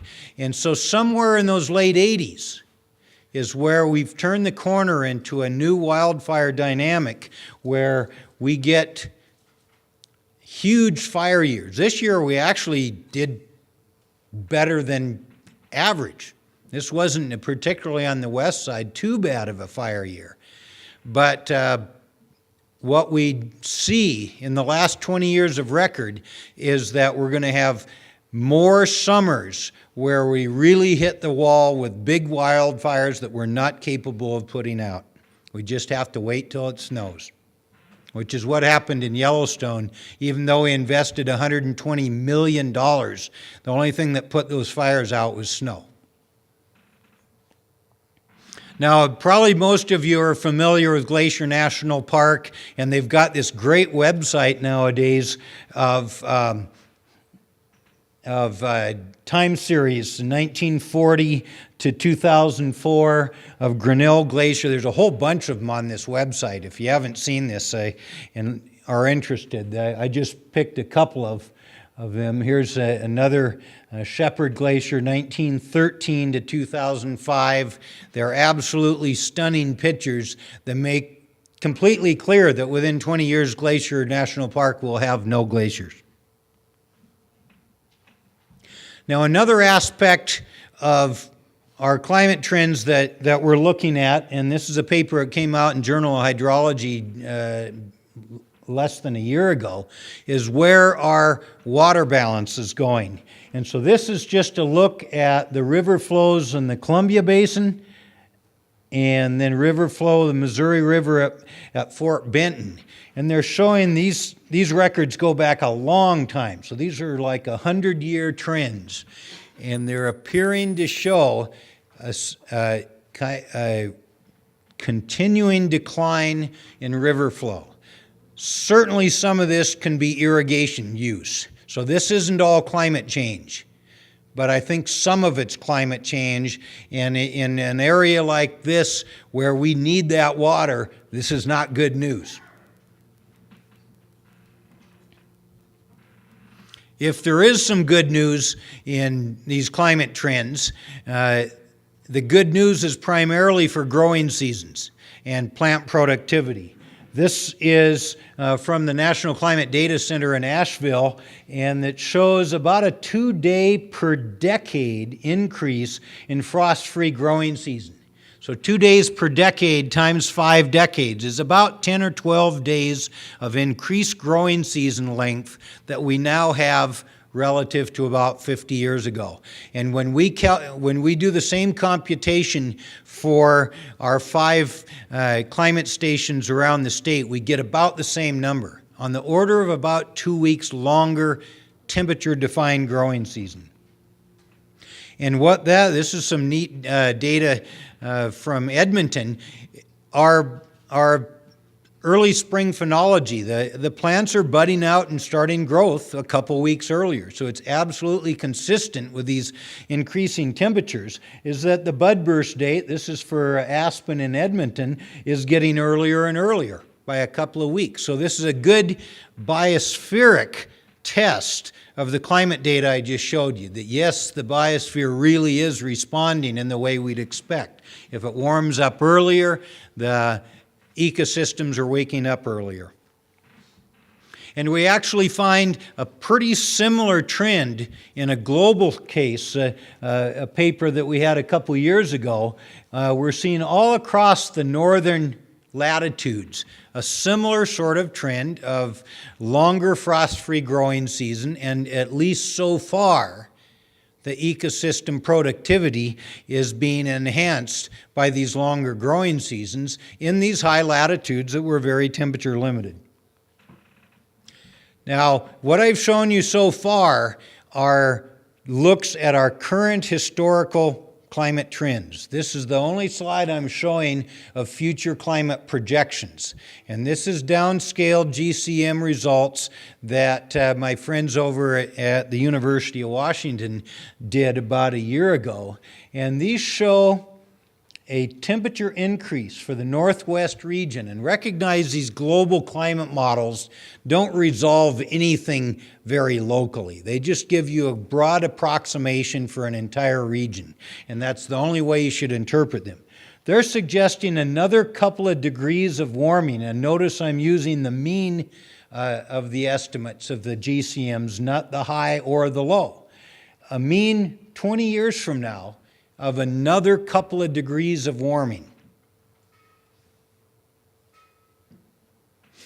And about a 7% increase in precipitation. By the 2040s, a mean of something like 4 Fahrenheit degrees warmer than right now. And this is a composite of a half a dozen of the best global climate models in the world. And that's their projection of where they think the Pacific Northwest is going within the next 40 years. Recognize when you see climate projections of, say, 1 to 4 degrees centigrade increase over the next 100 years. You see that statistic in the papers a lot. That's a global average. We are larger than a global average for a lot of different geographic reasons. And so our temperature increase is going to be something on the order of double what those global averages are. And I can say, having just returned from the IPCC authors meeting yesterday, that the temperature projection that'll come out next year in the new IPCC author report, the best expectation of global average temperature is going to be, I think, 1.5 to 4.3 degrees centigrade. If we use my rule of thumb that the Northwest is going to be approximately double that, then we're looking at 3 to 9 degrees centigrade, which is about 6 to 18 degrees Fahrenheit in the next 100 years. And these are the best GCMs on Earth that are making these projections. Okay. Looked real quickly at what humidity is doing, and humidity is staying fairly stable, and humidity is a real important part of our water balance. And so not a huge trend in humidity yet. Our Canadian friends have looked at a relative humidity decrease in the Okanagan, which isn't good, but we don't have good humidity records. What I want to summarize with is what I see coming for us. Shorter, milder winters, for sure. We're already getting that. Earlier snowmelt, we're already getting that. Longer growing seasons. Decreasing summer stream flow. I think we're going to see more and more of these years where they have to close down the trout fishing because the river flow is so low that the water temperatures are going to get too high. That's going to just be a regular occurrence. More drought and fire danger because what we're doing is increasing the length of the summer drying season. And here again, these are trends we're already in. This is not some future for 50 years from now. The big question that none of the GCMs have confidence in is their ability to simulate precipitation trends. And so for us, that's the real question, is whether we're going to get warmer for sure. Are we going to get warmer and drier, or are we going to get warmer and wetter? And that's an exceedingly important question that none of the climate models can resolve yet. And so I see earlier crop planting dates, potentially more forest and range and crop productivity. I mean, we're a temperature-limited climate, and the temperatures are becoming less limiting. We're probably seeing decreased winter kill of our game populations because they're not going through some of the punishing winters that they used to, where 20-30% of the antelope population would winter kill. I'm not sure what the hibernating animals are doing as their hibernating season gets longer. I do think there's potential for more major forest and insect epidemic outbreaks because we have forests under more stress. And I'm particularly concerned about our aquatic ecosystems as we have longer summers where our stream flow has to live through a longer period of low flows, because remember, our streams are all fed by the snowpack, and the snowpack's melting off earlier. And so I see, when I try to imagine where Montana's going, we know it's getting warmer. The temperature trend's very easy to see, and the projections for the future are about the same as what we're already measuring. So to me, there's no big mystery of where our temperature's going. but I see a tremendous tipping point that we can't define about, as I said before, whether we're getting warmer and wetter or whether we'll get warmer and drier. Because if we get warmer and drier, it's going to get pretty tough in this state. And my last quick 20 seconds of comment are really about the global energy situation, and I think our first speaker did a better job of this. But even if you didn't believe a thing I just said about climate, the demand for oil is vastly exceeding the annual new supply of oil being discovered. And it's been exceeding, this demand curve has been exceeding the discovery curve for 20, 30 years now. So most oil experts say it's only a matter of time where we better find a new fuel source, even if you don't give a damn about climate. And the other thing I'll say is that we're all in this together globally. If the U.S. doesn't exert some leadership, China is going to bury us in pollution. And this is a satellite image from the satellite I work with in NASA showing the pollution cloud coming off of China. And if they build an additional coal-fired power plant per week over the next 10 years that they're scheduled to do, guess where all that's going to come? Right here. And so if the U.S. doesn't start showing some leadership on this topic, Asia is going to bury us in pollution, and our satellites can see it coming already. And so what we're really arguing about, that wedge analogy that the first speaker used, is a very good way of thinking about it. We're really evaluating whether we end up here in 100 years with conceivably a 6-degree increase in temperature, or whether we end up slowing this down enough that we only have a couple of degree increase in global temperature. And that's really our window of vulnerability and opportunity that we're, in the next 10 years, we've got to really set the trajectory for. Thank you.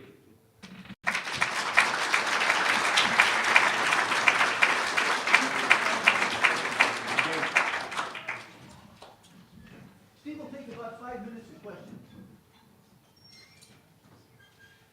Yep.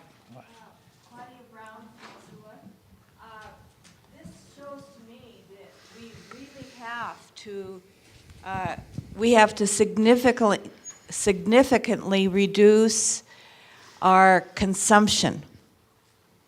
Mm-hmm. That's essential. Oh yeah, the important thing on a global scale now is our fossil fuel consumption is still accelerating. We haven't even leveled this off yet.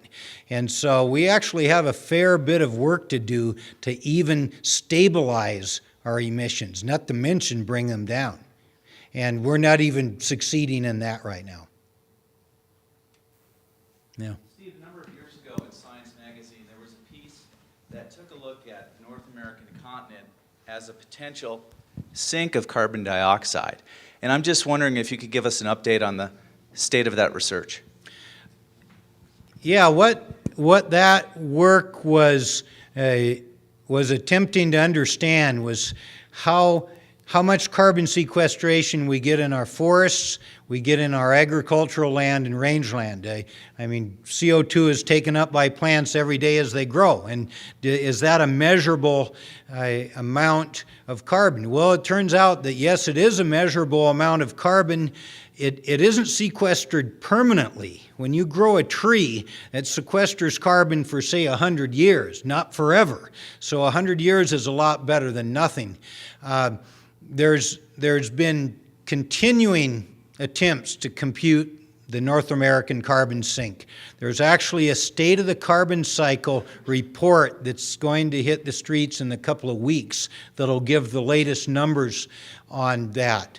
Let me just summarize that we do have in North America, particularly US and Canada, a fair bit of potential to manage our landscapes better for carbon sequestration on top of manage them for forest range and agricultural products. We could make a dent in this problem with better land management, and particularly also with less fire. Every time I see a fire nowadays, I imagine, geez, couldn't we convert all that to cellulosic butanol? I just learned an hour ago. Ethanol's now out, and for good chemistry that he pointed out, we could make some measurable progress because our forest range and agricultural land are a meaningful carbon sink if managed correctly. And if managed incorrectly, they can easily be a carbon source. One more. Is there any data on ocean pH and on methane? Oh, yeah, the ocean crowd is starting to really get quite nervous about the ocean pH issue because the oceans also, we think, are a slight sink, but the chemistry can change very much with pH of the surface waters, and they're seeing some ominous trends of ocean pH changing. We know for sure ocean temperature is going up, and they're now looking at pH as carefully as they're looking at temperature. Oh, and methane. Methane is a very active greenhouse gas, but luckily it isn't produced in nearly the concentration of CO2. Methane production seems to have stabilized in the last 5 years. Nobody knows why, but the atmospheric measurements are seeing a stabilization of methane at the moment.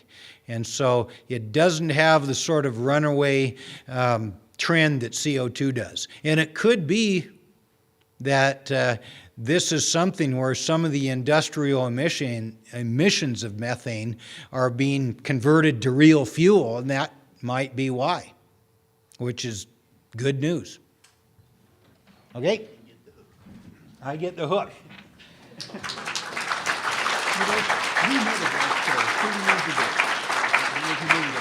Yep. I know I made you big for it one time. I think that's right. Yeah. Okay, the next speaker should use this gizmo, and then okay, that's which is mine, but I'll donate it to the cause. Okay, Steve's leaving his timing gizmo here on the podium. No, it's the Oh, the PowerPoint gizmo? Yep. Yeah, okay. Yep. All right, that's good. Well, Dr. Steve Running and I have known each other for about 30 years, and he's a wonderful resource. And he'll be available for more questions at the end of the panel. But we're going to allow each panelist about 5 minutes for questions at the end of their remarks, and then we'll bring them all up here and we'll be able to ask them all questions, at least for a little while, before the panel concludes. So our next speaker is Dr. Dave Nagel. Dave completed his PhD in 1998 at South Dakota State University, where he studied the landscape ecology of water birds in prairie wetlands. Since then, Dave and his students have continued to work on wetland and grassland bird conservation planning in the northern Great Plains. Dave has published 40 peer-reviewed papers and co-authored 150 presentations at national and international conferences. His research into effects of climate change on prairie wetlands that he will discuss here today is a natural extension of his long-standing interest in waterfowl conservation. And in addition, I can add that research undertaken by Dr. Nagel was just recently published in the Journal of Bioscience, and he was just informed, just last week in fact, that his research group has been funded for 5 more years by the EPA. And he's going to share with us some of this recent research, the highlights at least of it, in his presentation on wetlands and waterfowl. Dr. Dave Nagel.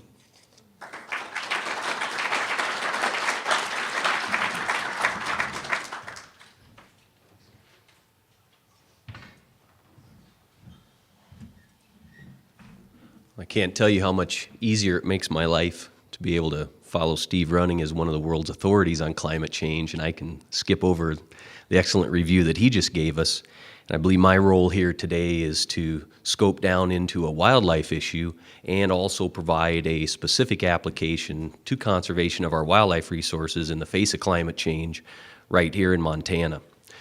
First, I'd like to thank my co-authors, Dr. Johnson and Tiger Gilmanoff, who are researchers over at South Dakota State University. They're past PhD students, Bruce Millett and Dick Volseth. Also, our collaborator with U.S. Geological Survey over in Minnesota is Glenn Guttensbergen. This work was funded by the U.S. Global Change Science Program. Montanans value their agricultural industries. We value conservation of our natural resources, including avian critters, birds, of which I'll speak specifically today about waterfowl resources. And we value our hunting heritage, specifically the ability to pass that hunting heritage on to our future generations. And so within that context, I want to talk to you today about 3 objectives. The first is to show you a model called WetSim, stands for Wetland Simulation Model, that we developed to explore both the historic and the future interactions between climate and wetland resources. Secondly, I'd like to show you how we evaluate the potential impacts to waterfowl populations right here in Montana as a result of climate change.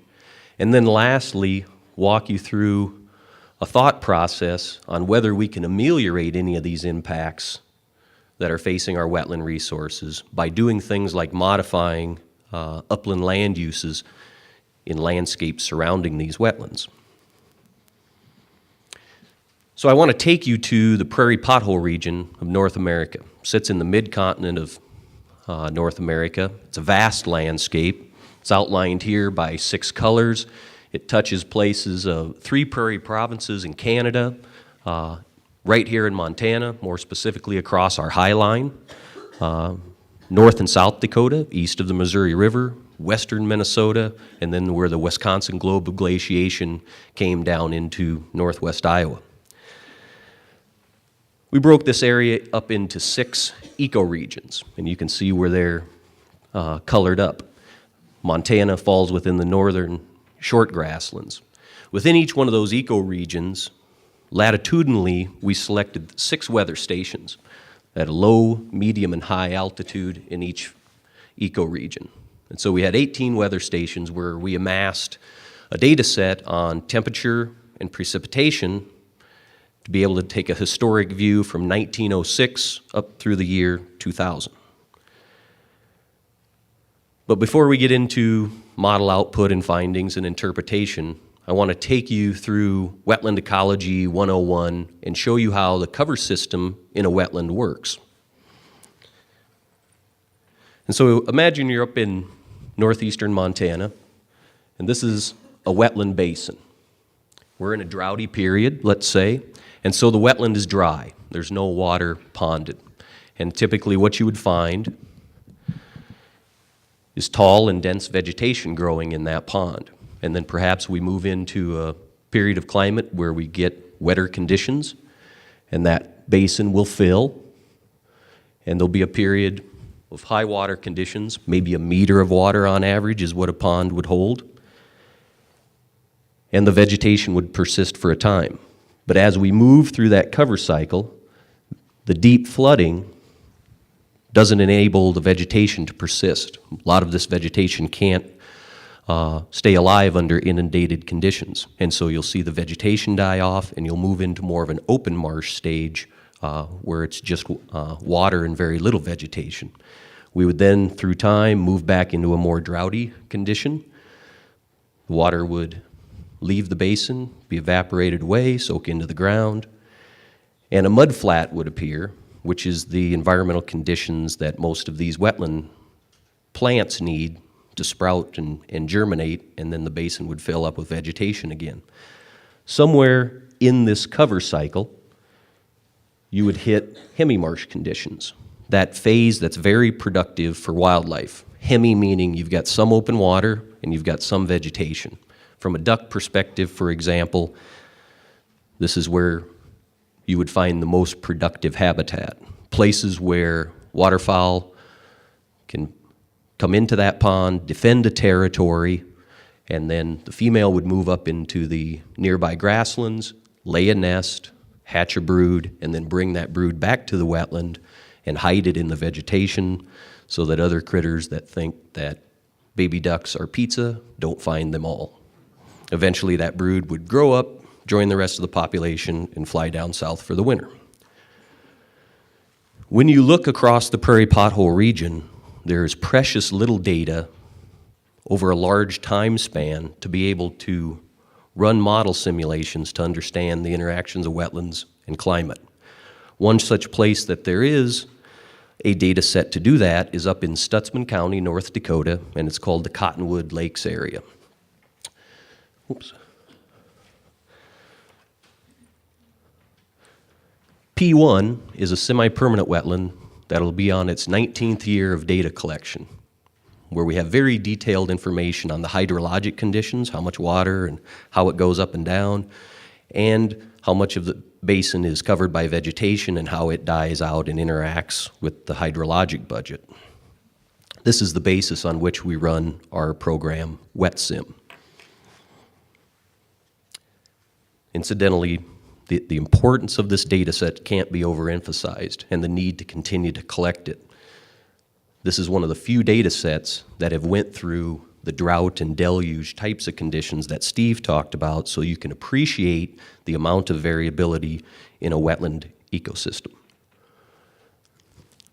When you take the model WetSim and you move it through the prairie pothole region to these 18 different weather stations, one of the first things to evaluate would be how much of that basin and how much of the time that basin remains in open water versus that choked, closed vegetation marsh condition that isn't very productive for waterfowl.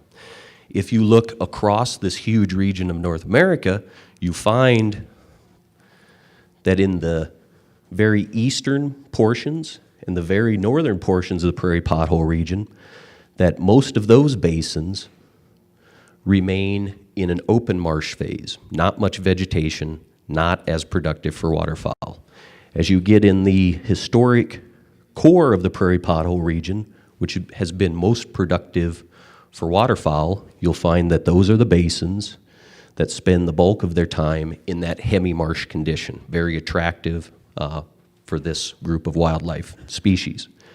As you move farther west into areas like Montana, you'll find that these are basins, even historically, are very flashy, they're very droughty, and they're less productive most of the time, but when we do get wet conditions, they're very productive, they produce a lot of birds and contribute a lot to continental populations. Incidentally, the data set from Poplar, Montana, ranks #1 in our 18 weather stations for being most droughty historically before we even think about climate change. So we took WetSim and we set up experiments, very simple experiments, that are represented by these pie graphs. So when you look at a pie graph, that's going to represent the amount of time in that 95-year data set where that basin has been dry and in a choked up, unproductive marsh stage from a waterfowl perspective. The green represents the amount of time it's spent in a productive hemi-marsh condition, and the blue represents the amount of time that it is spent in an open marsh phase. We ran 3 different experiments. These are the pie charts for 6 different portions of the prairie pothole region. Historically, these are the pie charts.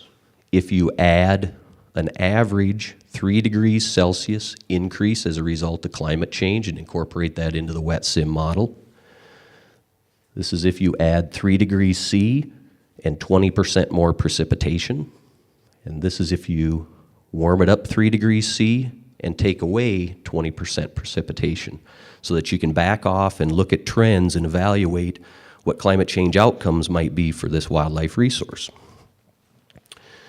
a couple of trends to look at. The first one is that in Algona, Iowa, Crookston, Minnesota, those places clear east in the prairie pothole region that historically have been less productive because they remain in the open marsh stage. If you add heat, those areas will become more productive for waterfowl and spend more time in a hemi-marsh condition.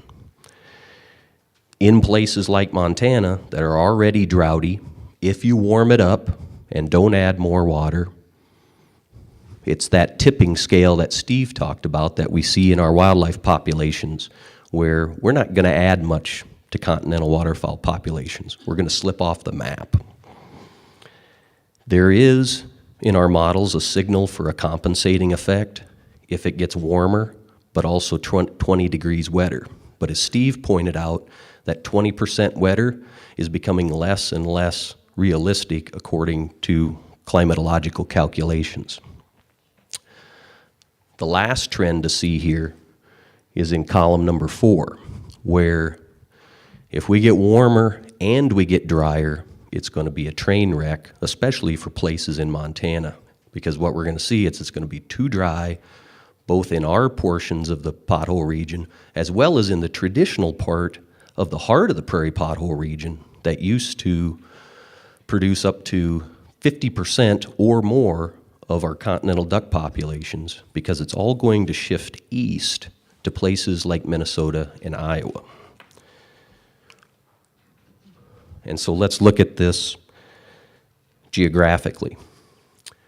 Historic conditions, if we warm it up 3 degrees C, if we warm it up and wetten it up, if we warm it up and make it drier.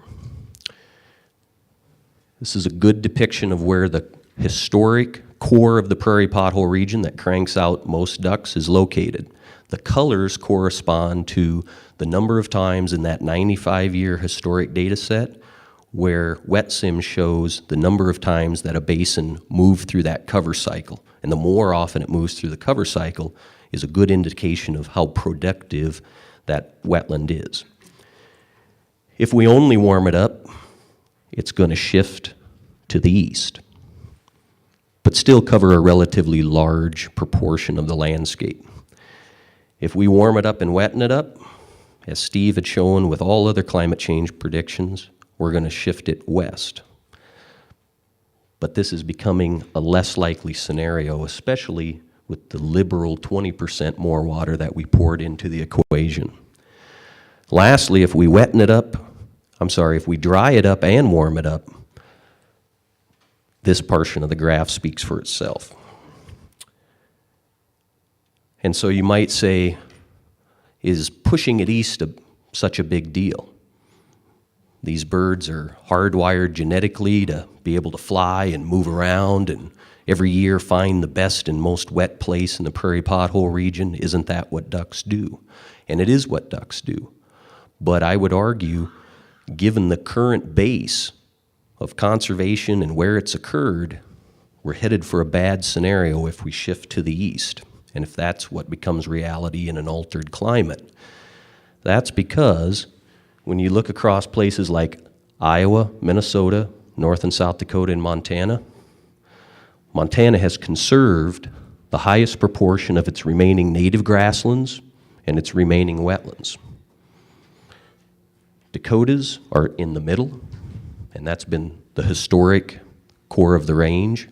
But if we go out east to western Minnesota and northwest Iowa, as a result of row crop agriculture, we have almost nothing left in terms of basins that remain on the landscape and having those basins embedded within grassland landscapes so that birds have a place to nest. And so if we move to the east, we're going to see significant drops in waterfowl populations simply because the habitat base has been removed because of other stressors external to climate change. The last thing that I want to talk about is potential solutions. Are there other things that we can do to ameliorate the impacts of climate change if these become reality? And so I don't want to get bogged down in this graph. I want to make one point out of it. This is stage. And so this is the amount of water from nothing up to a meter that would occur in these wetlands. And the point I want to make is there's some high bars and there's some low bars. And so we've taken epic models from the agricultural industry, applied those in WetSim, and found out that based on different management practices in the uplands, you can water gets down into the wetland, and the role then, of course, that water plays in vegetative growth and how attractive those habitats are to ducks are obvious. If you look across these different types of upland land uses, you'll see that two of them stick out. One of them is GG, which is grazed native grassland, and the other one that sticks out is native grasslands that have a fire treatment applied to them periodically. Basically what this graph is telling us is that if we grass down landscapes surrounding wetlands and we treat those to periodically remove the biomass from them, we can get more water down into the wetland and positively affect the water budget, which would enhance the quality of that habitat because it moves through the cover cycle more often. If we don't treat grasslands around wetlands, when it rains or when snow melts, most of the biomass, the grass, picks up that water and traps it, and it never reaches the wetland basin. If we were to grass down landscapes and provide a grazing environment or a fire-modified environment to treat those grasslands to affect the water budget, there's the potential in our model results to ameliorate the effects of climate change up to 2 degrees Celsius. So I want to wrap this up. First of all, some take-home messages. Air temperature really matters in wetland systems. Small little changes in the hydrologic budget can shift and swing the dynamics that those wetlands produce and the way that wildlife perceive those habitats in terms of quality, which is going to affect different wildlife species and how abundant their populations are. Western prairie pothole wetlands, the ones that are in Montana, seem to be the most vulnerable to climate change. Under a warmer and drier climate, we're going to shift the historic duck factory of North America to the east, where those wetlands in the east have the potential to become more productive, but because of other human stressors, the biological resource and the foundation of that resource is no longer there. It's a bottleneck potential. Land use shows the potential to help us find solutions and ameliorate those effects, but obviously there's a limit in these systems, and if we exceed those limits, it's going to be very difficult to fix. Thanks for your attention.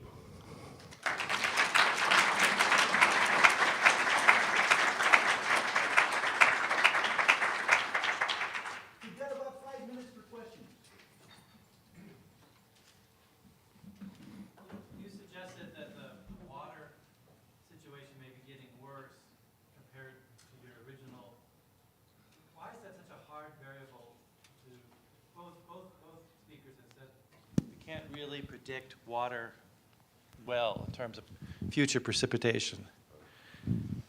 I don't think our GCM models do a very good job at predicting precipitation because we don't have a good handle on clouds and the role that they play. But I'm going to throw my caveat in. I am not a climatologist. I'm a wildlife biologist. We take climatological information, and that's how we build our models and what parameters we use. But it's a sticking point. One of the world's experts said it's a sticking point right before me, and that's why we do want to treat fairly these different scenarios so that we don't unfairly just point in one direction or provide bad information to decision makers. You had mentioned grassing down the areas around those isolated potholes. Do you have any suggestions for the amount of the adjacent wetlands that should, the amount that should be in grass, what kind of grass, what kind of grazing regime should it have in order to increase the water infiltration? Sure. The best information we have comes from those epic model runs right now, but there was a tremendous, lucky natural experiment that took place in Alberta, Canada, where the Conservation Reserve Program, which has been a tremendous boon for waterfowl because we can grass down huge landscapes and give lots of options to these birds to find safe nesting places. They did a similar thing in Canada around a landscape with more than 50 wetlands in it.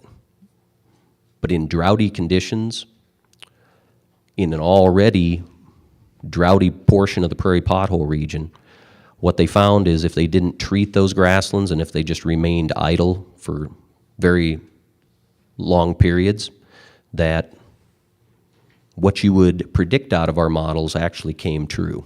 The water was picked up by those grasses, and in nearby areas where the grasses had been grazed, they had water in their wetlands, and in these idled areas, they didn't. From a wildlife biology perspective, in the last 5 years, I think we've been able to answer your question. These are critters that need vast landscapes with lots of wetlands and lots of grasslands. And so from an agricultural standpoint, the bigger the better in terms of ranch size in a grazing environment. Because when we force these birds to nest in areas that are highly fragmented and in mixed agricultural systems with row crops and grazing, what happens is we alter the predator communities. And what we do is, in a row crop setting, predators move in that are the kinds of predators, red fox, skunks, raccoons, that search out duck nests, and we see our nest success, which is the vital rate that drives waterfowl populations, plummet. And so a goal for the conservation community that could hook in very well with climate scenarios is that if we see stability in the bottom line of row crop agriculture decrease in the face of a warming landscape as a result of climate change, if we returned to more of a grazing environment, that would be a tremendous boon and one that we've seen in our farm programs that have been positive for wildlife species, and a great example is waterfowl.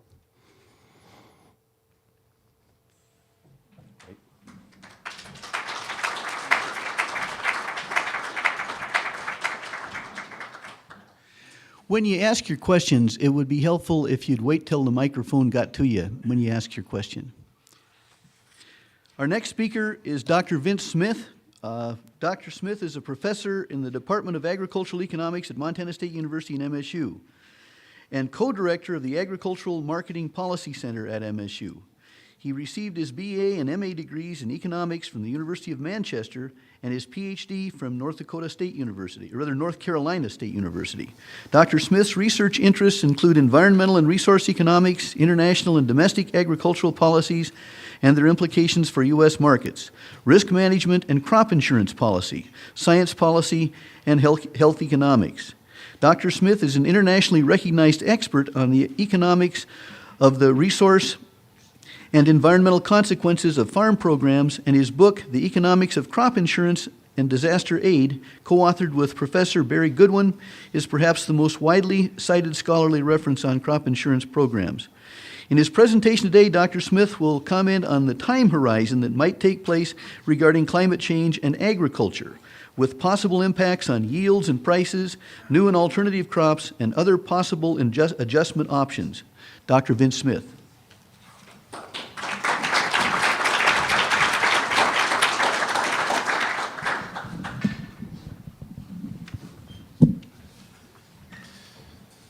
In about 1948, Harry Truman observed, "I wish I had a one-handed economist." The it makes me very happy to notice that given the difficulty that exists in predicting climate and climate change, he would have wished for a no-handed climatologist.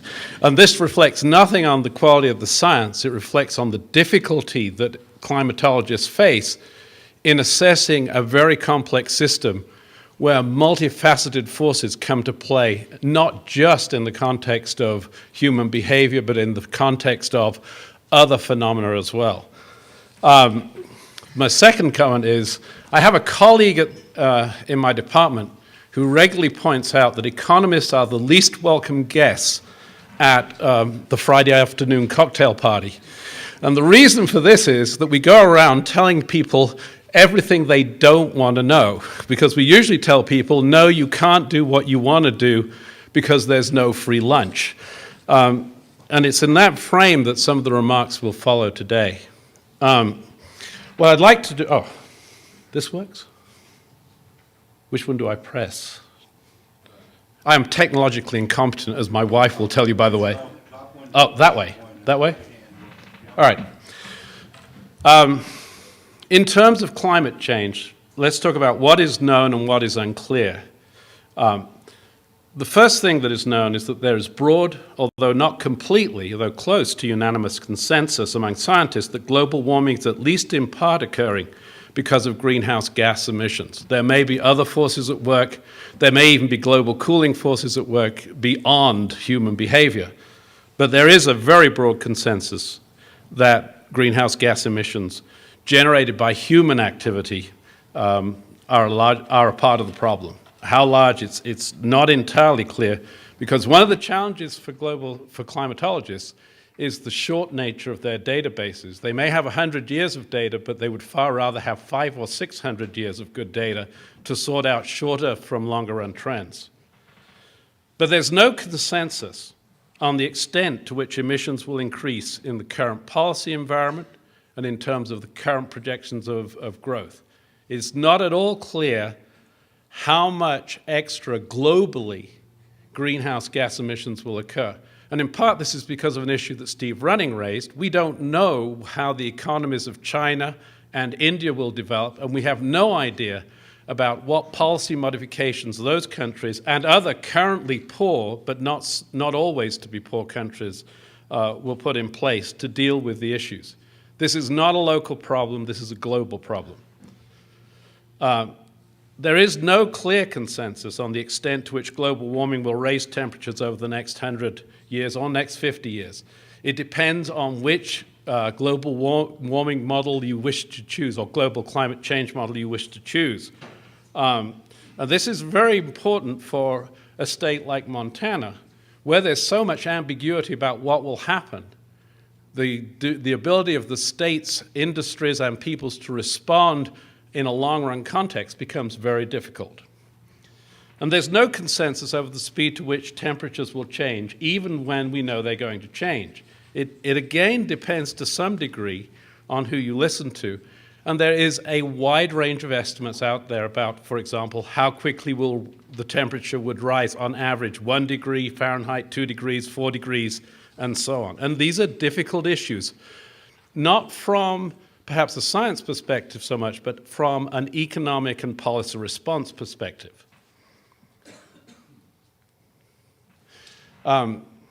This has been mentioned before, and it comes out starkly in the literature on the effects of climate change on agriculture and agricultural production, which I surveyed before preparing this talk. For any given average global temperature change, there is no consensus among the various climate change models globally about the implications for the northern Great Plains. There's a best guess, but there's not a consensus. The range is literally, as our previous speaker pointed out, from warmer and wetter to warmer and drier.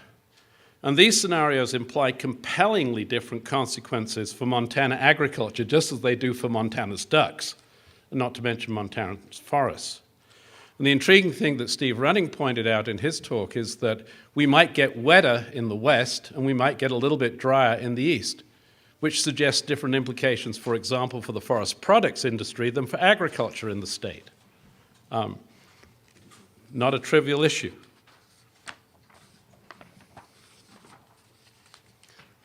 So There's also another issue floating around. There's no great consensus among plant scientists about the implications of CO2 concentrations for plant growth and plant yields. There are some biologists who will assert that all yield-enhancing effects have already been exhausted by the change in CO2 levels between approximately 1850 and today, which is, by the way, about the time Dickens was writing about bottle shops, and we now have nanotechnology. Some claim that all yield-enhancing capabilities have been exhausted. Others disagree. They suggest there are some offsetting effects if we get drier and warmer for plant growth from improved CO2, but others suggest that those effects do not exist. There seems also to be relatively little information about underlying longer-run trends in the Earth's average temperature associated with energy emissions from the sun. We don't know that stuff. And in part, we don't know that stuff because not because climatologists are not good at what they do, but you don't have the data that allow you to sort that through. These are very long-run trends. So in general, don't we go that slide yet? There's a great deal of uncertainty about A, the global warming process, and B, the economic consequences of any given level of global warming. So policymakers really do not do better, but do need better. They never do better. Policymakers never do better. But they really do need better information. And in this context, and this will be joy to both Steve's heart and our previous speaker's heart, there is a need for more research and more research funding. I can actually say that because I actually don't seek out funding for research, so at least I am not biased in terms of investigator bias here. Now, in terms of the economics, I want to talk a little bit about the relevant time horizon and how it should be viewed. A geologist's perspective about a 100-year change is that 100 years is literally the blink of an eye in geological time. A climatologist's perspective is that 100 years is in fact a relatively short period of time. Is that a fair statement, Steve? Yeah, it's not long, right? From my perspective as an economist, looking at how humans adjust, it's almost an eternity. Not quite, but it's almost an eternity. Of course, from a politician's standpoint, especially a presidential candidate, 100 years from now is an eternity. In fact, 2 years from now is an eternity. This does matter, though, in terms of human behavior and what the optimal policy structure would be for either dealing or, for that matter, not dealing with global warming per se, and dealing with the consequences of what global warming occurs. To put this in context, consider what our lives looked like 100 years ago, to get a sense of, without worrying about global warming or a whole variety of other events, what did our life look like 100 years ago? Well, the average per capita income in the United States was less than $4,000. That is less than 10% of the current level. And that's adjusted for inflation, by the way. Over a third of all US families literally worried about whether next week they could feed themselves and their children.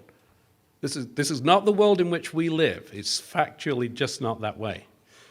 Horsepower was the major source of non-human energy on a farm or ranch, and methane emissions were probably larger then, by the way, because that's how you get a bunch of the methane emissions in agriculture. It is through what Animal House like to portray as important, and blazing saddles too. Paved roads were almost non-existent. iPods, cell phones, CT scans, laser surgery, commercial flights, any flight was almost unimaginable. This is literally only 100 years ago. We have absolutely no idea of what our world will look like 50 years or 100 years from now. Most of us were born in this room, because we're all what distressingly Presbyterians call pencil heads, graying at the top. Most of us were born before 1950, but after 1930. The idea we would do all of our academic research on the internet was beyond belief even 20 years ago. So technological change is extremely dynamic. From an economic perspective, what is the pace of climate change? Well, from an economic perspective, the pace of change is occurring slowly, not disregarding the issue of the tipping point. A very important piece of research was published just a few days ago, led to a piece in The Guardian that was widely exposed. You have to read The Guardian, by the way, if you grew up and went to the University of Manchester, because it is the Manchester Guardian, that's where it's published. But the paper pointed out that current estimates are that the ice caps are going to be melting twice as fast as before, as was previously thought. And this will lead to a 20-foot rise in the level of the sea. If I take that at face value, I believe the sky is falling without a time context. The time context is this. The estimate was 1,000 years. Now the best guess of the current estimate is 500 or a little bit less than that years from now. That, in economic terms, is an enormous time. There was no Boston, and there certainly was no Helena 500 years ago, which might be a good or a bad thing depending on how you like Boston and Helena and how you view Harvard as a sink of iniquity or a fine institution. The consequences of climate change are also occurring from an economic perspective slowly. A fact of economic life is that the cost of adjusting to slow change is typically relatively low. I'm not talking zero and I'm not talking a few dollars. We're talking billions and billions of dollars here. But from an economist's perspective, the thing we always ask is, what are the costs of preventing, let's say, climate change? Or as opposed to what are the costs of dealing with its consequences? And we would tend to argue you want to trade off at the margins here. In some contexts, it's cheaper to deal with the problem once it occurs than before it ever occurs, and in some cases, that's not the case. And most current estimates, which are very crude, of the global cost of slowing global warming by slowing down or lowering the rate of greenhouse gas emissions, those costs are estimated as large, not just in dollars, but in terms of human suffering. Because the resources being pulled to deal with global warming would be pulled from other places which are benefiting humankind. And also, the process of slowing down global warming does have some implications.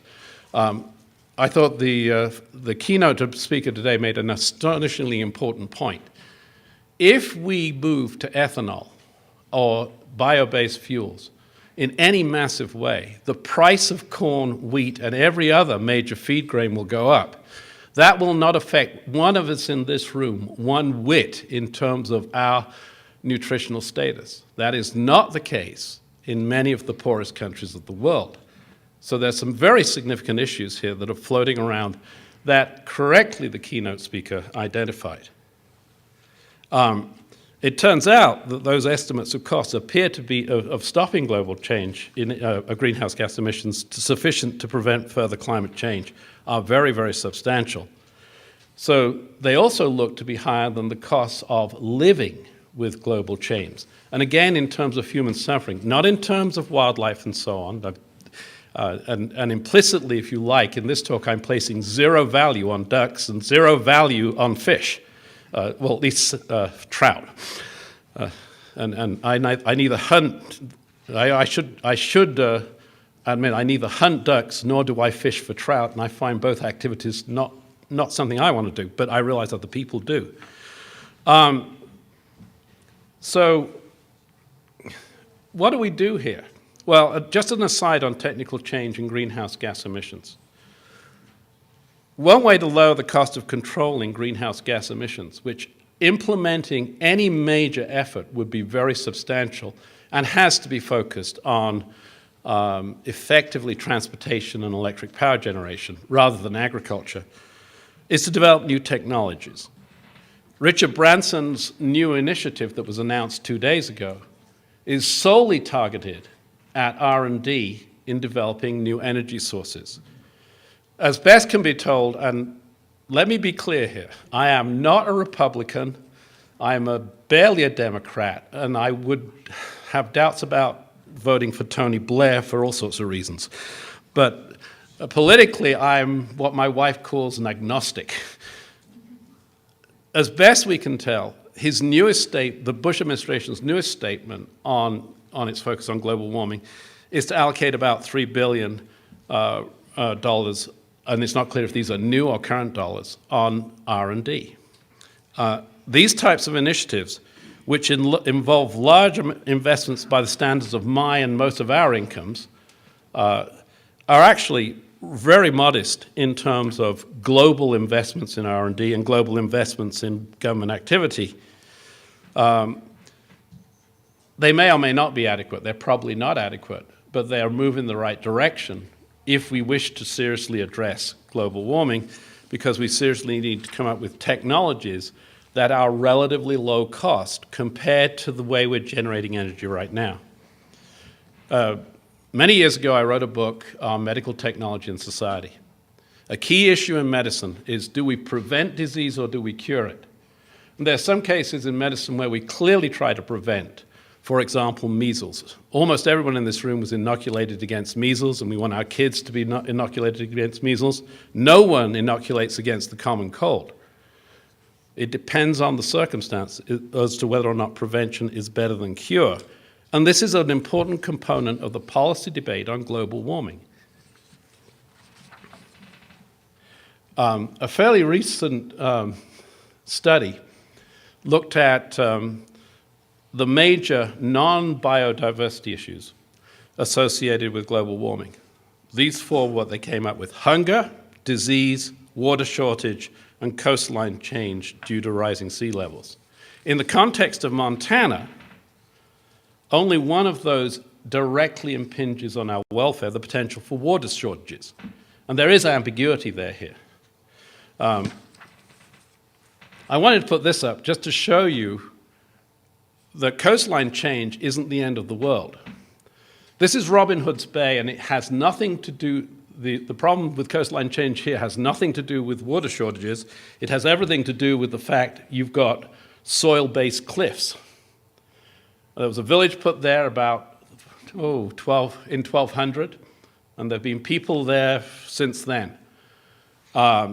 Just about when I was born, these houses were about ready to fall into the sea.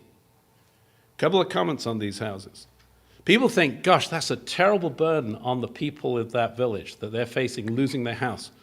But notice, these houses were already in highly dilapidated state. People knew they weren't going to be there forever, and they ceased to maintain them many years before they fell into the sea.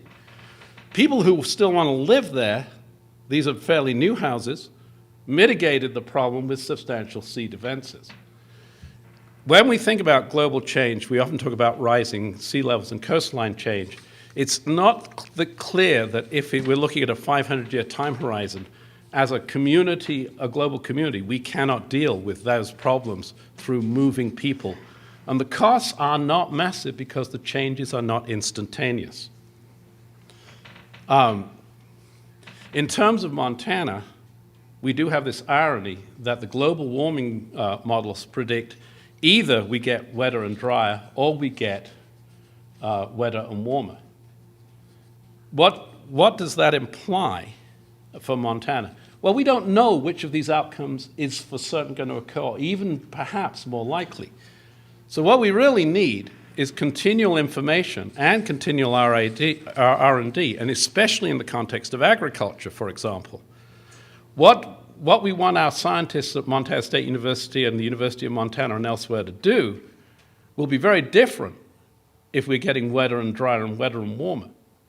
But what we do need to have is a research capability to address those issues. Wetter and warmer means longer growing seasons and a far wider diversity of crops. Drier and warmer means we're going to be growing a lot of wheat, and we need highly drought-stress-resistant varieties. These are very different solutions, but we need the capability to address either one of them. And right now, by the way, we don't know which is more likely. So what does it make sense for the Montana legislature to be considering? Well, publicly funded research has always generated very high returns. There is no estimate of returns to agricultural research through public funds that is less than 30% per year. Now, I'm not sure those numbers are entirely correct, but it does suggest that R&D makes a lot of sense. not only for agriculture, but also for forests. And we need the state to be providing us with accurate information about global warming so people can make effective decisions. What about the public policy role of the federal government? Well, they really need to be doing everything else, often in conjunction with other governments and globally. It is impossible for me to believe that the state legislature should be, for example, implementing programs to create carbon sequestration sinks in agriculture, because Montana doing it alone has almost no impact on, in fact, no measurable impact on greenhouse gas emissions. This is a federal issue. The Montana legislature, simply by acting by itself, cannot do anything useful in terms of policy action, that is, regulation and so on, that would mitigate global problems. But at the last count, at least as far as I read the U.S. Constitution, most Montanans were U.S. citizens, paid federal taxes, and had a constitutional right to participate in national politics and policy formation. So this does mean, I think, that Montanans have a responsibility, as do Californians, to address global warming issues in the context of the national debate. While the legislature has the obligation, I would argue, from really a public finance funding perspective, to pay attention to the information needs that the citizens have to address global warming, both in terms of climate change we will have to deal with and in terms of regulation. Thank you.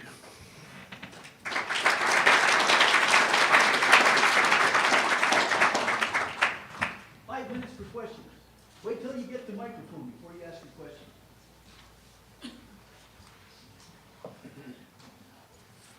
Oh, you going to pick him, Bob?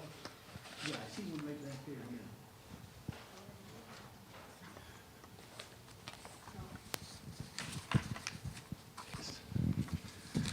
My name is Timothy Burrows. I work for an association of local governments called ICLEI, and I'm going to be speaking a little bit later about the role of local governments in addressing this issue. And I noticed that you mentioned the role of federal governments and the state government, but would you also agree that cities, counties, and towns also have a big stake in this issue and can do a lot to affect global warming emissions? An individual city or town by itself will have zero impact on what happens with global emissions. Let's just be honest about that.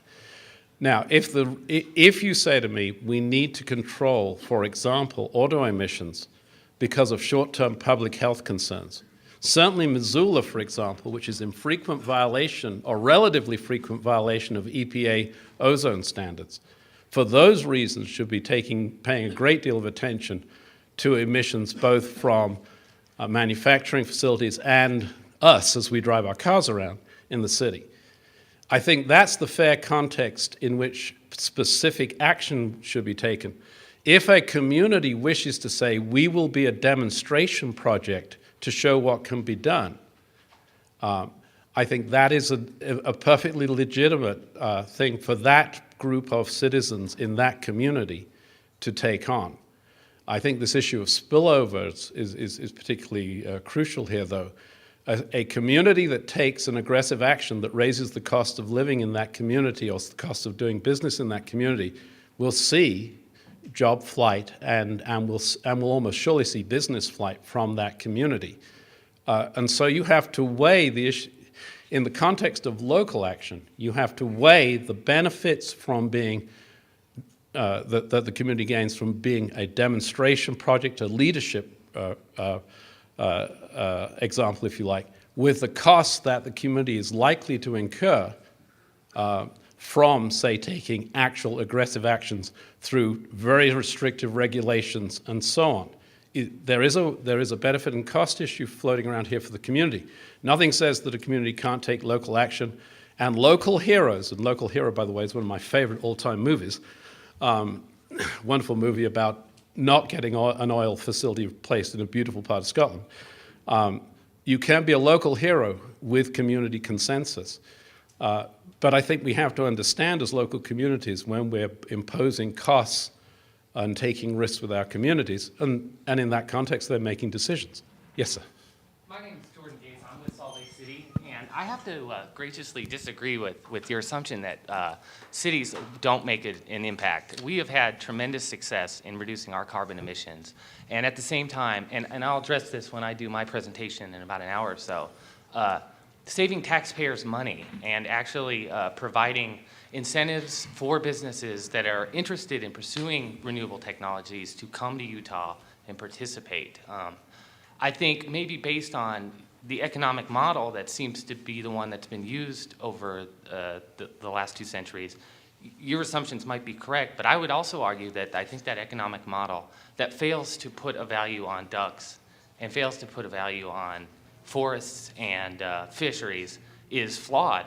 And if we can figure out a way to actually put a value to society on that can be quantified in an economic model, then we'll see that every step that not only cities, states, and federal government, but individuals can take will actually help mitigate the problem of global warming.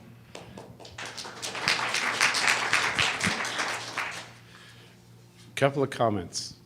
Let's first remember that Salt Lake City by itself has more than double the population of Montana. Second, Salt Lake City's air quality problems are relatively extensive, and it took some actions under a mandate from EPA in the context of federal regulation. It is unambiguously true that people enjoy living in nice places. It is also unambiguously true, if we're talking about a small community, let's say Livingston, where they aggressively implement their own regulations, they will have serious problems in relation to the location of business and so on. You can't generalize from example A to example B. You have to be careful about example B. It's also true that individuals who believe they should take certain actions should take those actions.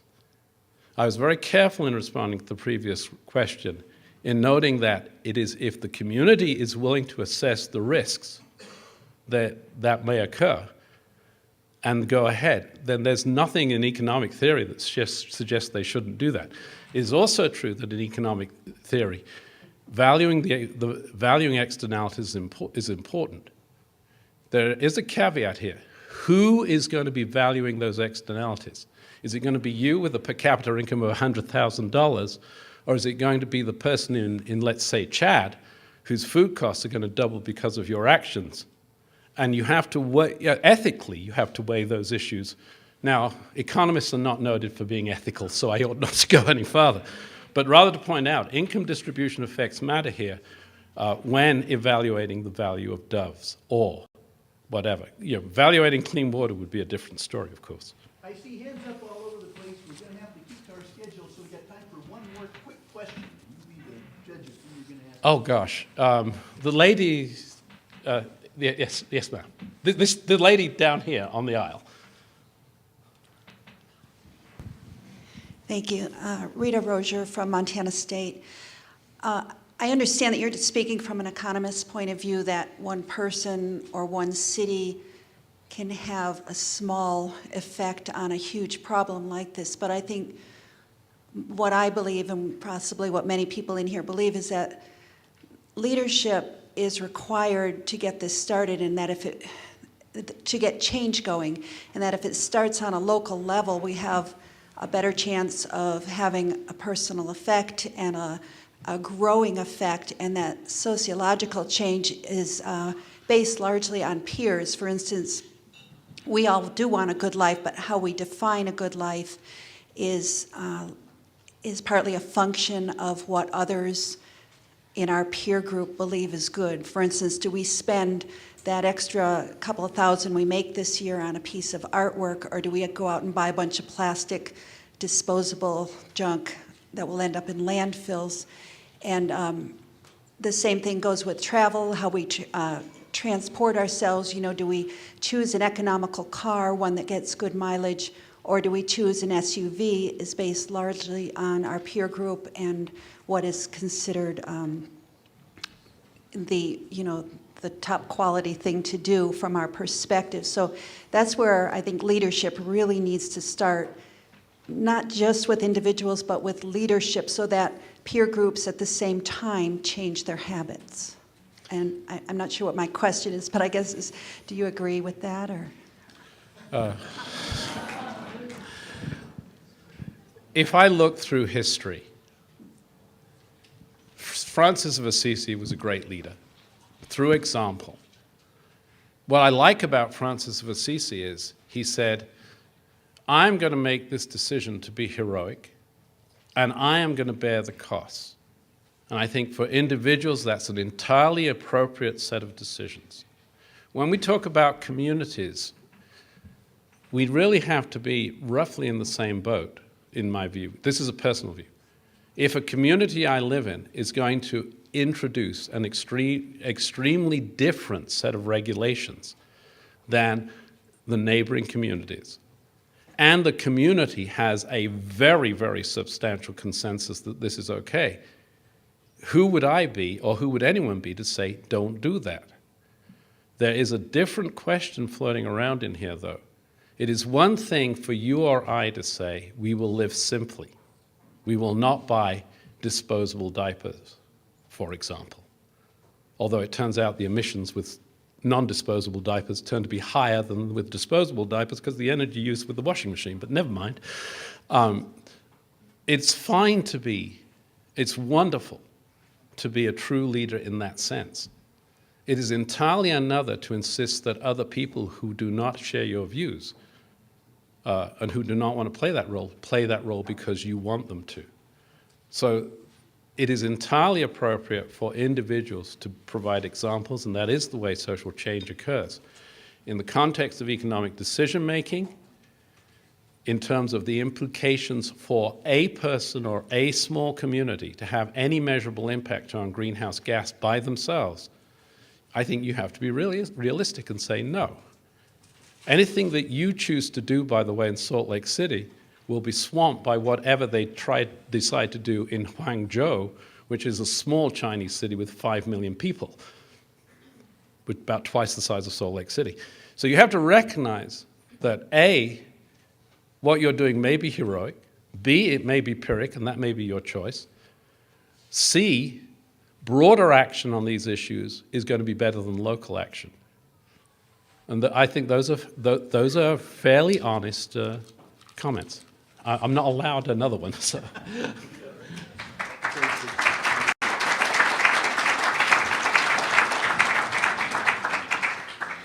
Our final speaker is Dr. Ron Wakamoto, Professor of Forestry at the University of Montana in Missoula. Ron received his BS in Forestry and his MS and PhD in Wildlife Resource Science from the University of California in Berkeley. He began his faculty career at the University of California in Berkeley in 1976 and has been at the University of Montana in Missoula since 1982, teaching and conducting research in wildland fire management. He teaches academic courses in wildland fire management, fuel management, and fire ecology. He has conducted research on the social acceptability of fuel management treatments, smoke quality and quantity from smoldering combustion, firefighter safety, crown fire spread, and the fire ecology of the northern mixed prairie. And Dr. Wakamoto also brings an interesting additional credential of actually having been a forest firefighter, and one I think unique among anybody we would ever have met because his experience was in the Himalayas. Dr. Ron Wakamoto.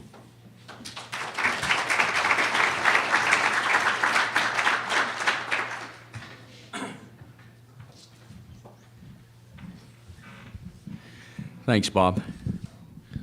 All right.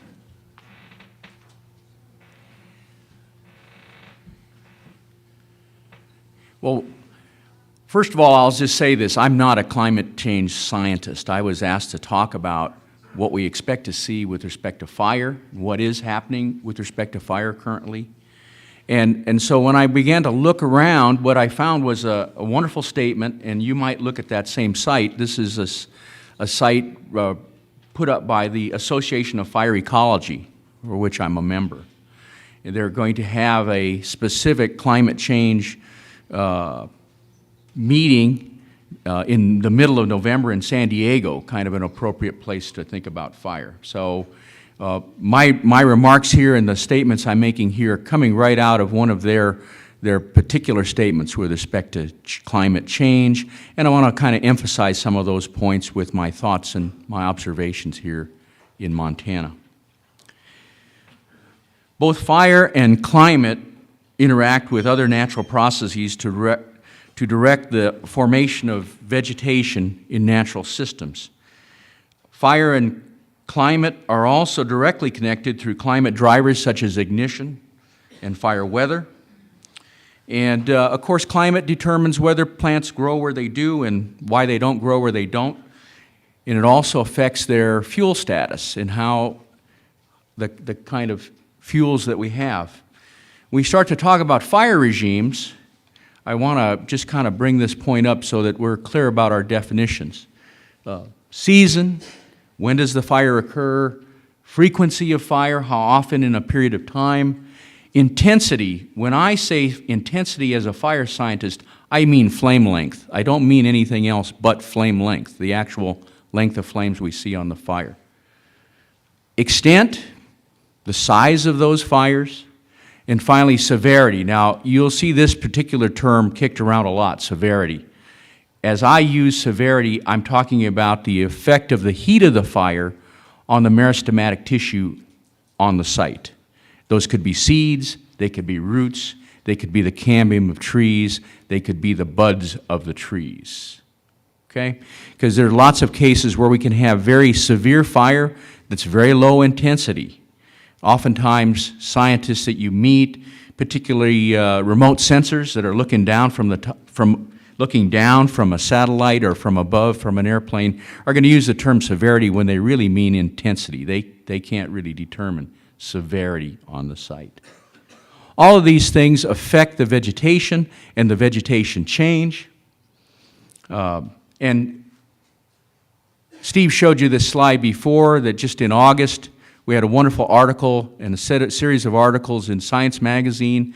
Steve was asked to comment on Tony Westerling's paper here, and I want to emphasize this idea again of season. And Steve mentioned it in his talk, but if we look at what Tony put in his paper, right at the top we're looking at, as it says here, western forest fires and the spring-summer temperatures. We're looking at temperatures here, and you can see how they go along with the number of wildfires that are occurring, the frequency of wildfire. Here we're talking about the timing of snowmelt, and that's probably the most critical that I see, because now we're getting earlier fires and they go for a longer period of time. There's some things here that I should, as a fire scientist, I can't let them get away with just talking about. If we look at this axis up and down, that's the length of the fire season, and it's steadily increasing because of these climate changes. By having this early spring snow melt, and of course then we have to wait for snow to start again. So we are seeing this increase in the fire season length. Now, the way they did this data, they were looking at statistics on fires, and I do have to say that there's a number of things confounded here, because we changed the way we fight fire. In many of our high elevation areas, we allow those fires to burn, particularly in our capital W wilderness. In addition to that, we don't fight fire at night the way we used to prior to 1970. And in fact, after 88, we had very limited suppression actions. And after 94, with major deaths on a fire, we really kind of looked at it that the trees are going to grow back and the grass is going to grow back, but if they plant you, you're gone. And so we've really looked at the safety aspects in terms of our suppression action. So fires do burn, and we don't call them controlled till the snow falls, okay, till the snow flies.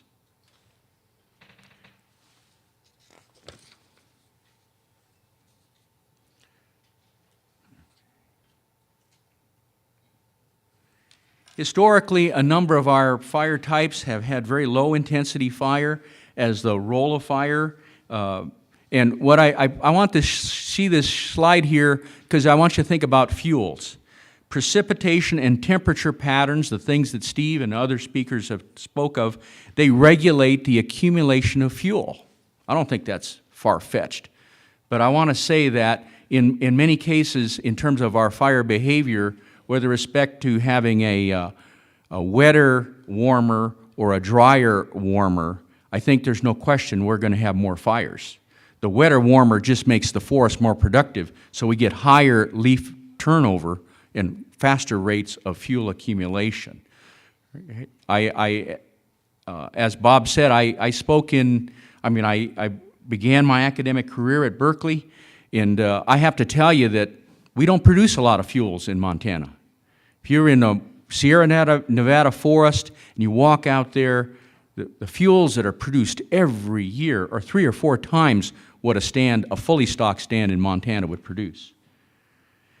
And we get historic fire behavior. This is Yellowstone in '88. We've had historic fire behavior. Steve talked about that as one of our bellwether kinds of fires. I want to remind you that in '88 we had done major things to change the extent of fire. Historically, if you look at the Yellowstone situation, what limited fire spread, the extent of fires, were other fires, high-intensity fires in lodgepole pine, and our systematic elimination of fire in Yellowstone Park is certainly the reason why we had such a big fire.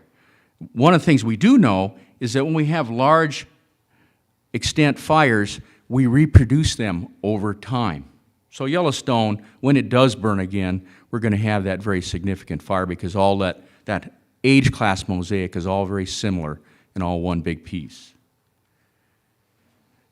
Because of the early spring the snow melt, we're going to have fires burning earlier in the season. People are active. There are lots of things going on.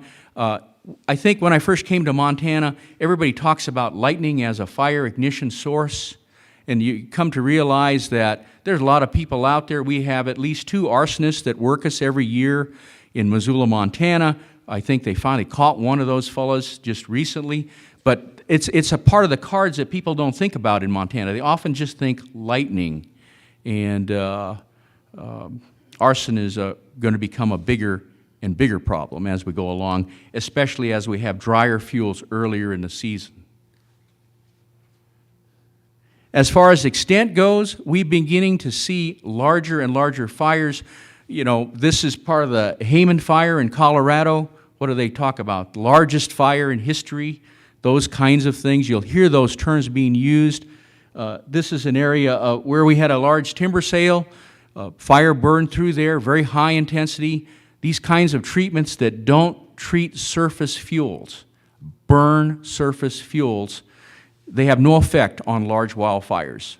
The thinning treatments we do in Montana and other places in the West, it's when we look at post-wildfire conditions, they do very little to stop fires. In fact, they don't stop fires. They actually, in some areas, we have faster moving surface fires because they're hotter, drier, and windier. I don't think that's, again, something that people would have a hard time contemplating, but for some reason we don't treat surface fuels. And we've also changed the severity of fires. So you can look at this fire here and look at the base of that tree. What are you seeing? You're seeing where large accumulations of litter and duff burned out. They burned for a long period of time. 3 centimeters. Well, how fast does a duff fire burn? It burns about 3 centimeters an hour. So when you have a foot of organic material at the base of this tree, you might have a relatively low intensity fire burn by, but that fire is going to burn for a very long period of time, 3 centimeters per hour. And so we're getting effects of fire because of this higher severity. And a lot of this is due to the exclusion of fire where we've allowed that buildup. I want to emphasize that too.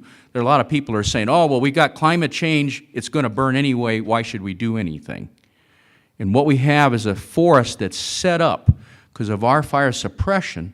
It's given us the stand structure, composition, and fuel loading so that as with climate change, earlier fire seasons, as Steve said, we just have this bigger exposure to having those kinds of fires.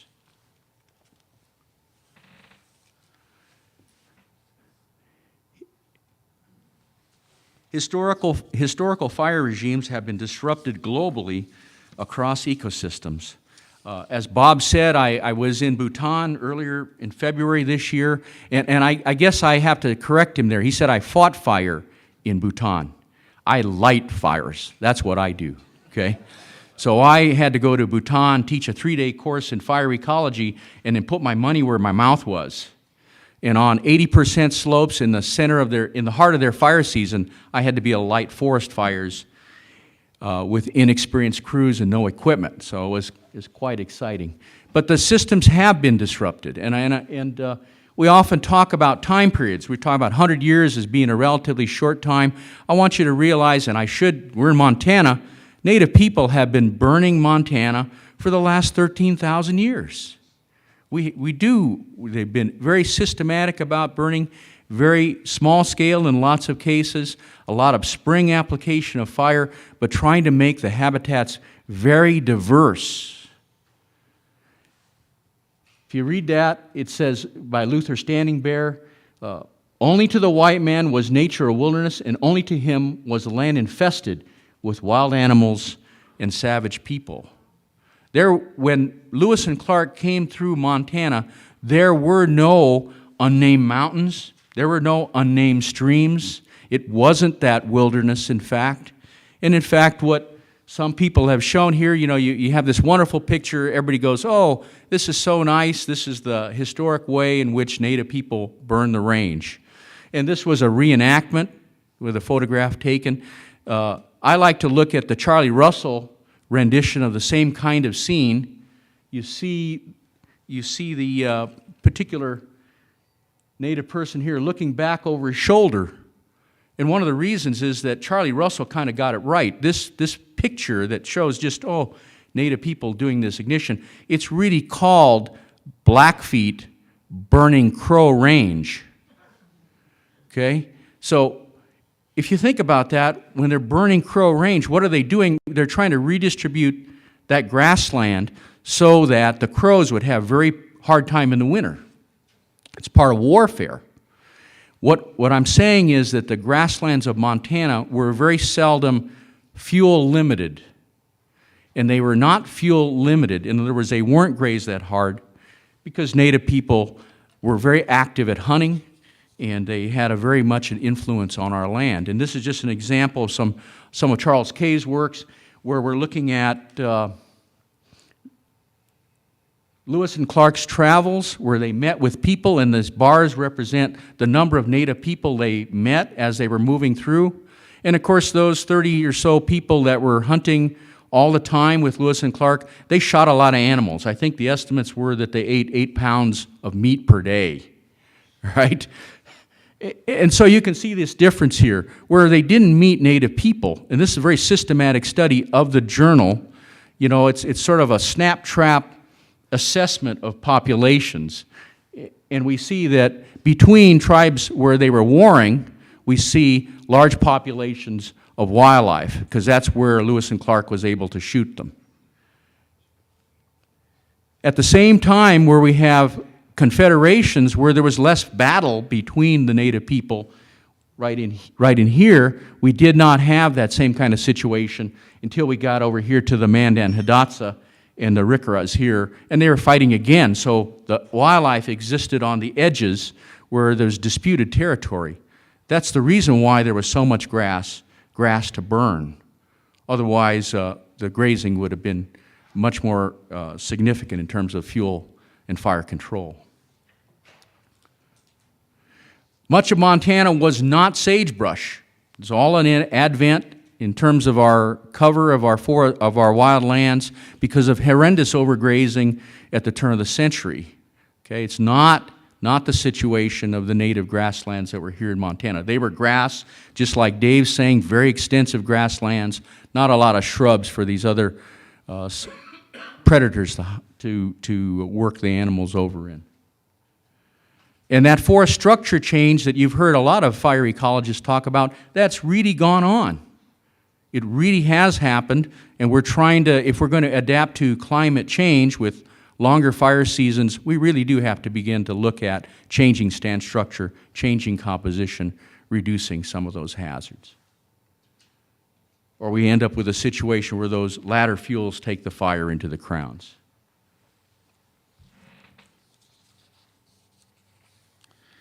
Climate change will interact with other human activities to further change fire regimes in an undesirable manner. This is an example of forest harvest on the east side in eastern Montana, where fire was very prevalent in the grassland. That's what gave us limited the tree growth in eastern Montana. One of our major problems that I see socially in Montana is that out on the prairie, many of our tribes have forest resources when they never had them before. When they were burning grasslands, they weren't trying to grow trees. And many of the forest resources that those tribes have now are the product of modern fire exclusion, both by the removal of Native Americans and putting them on reservations, as well as extensive grazing, overgrazing, limiting the fine fuel.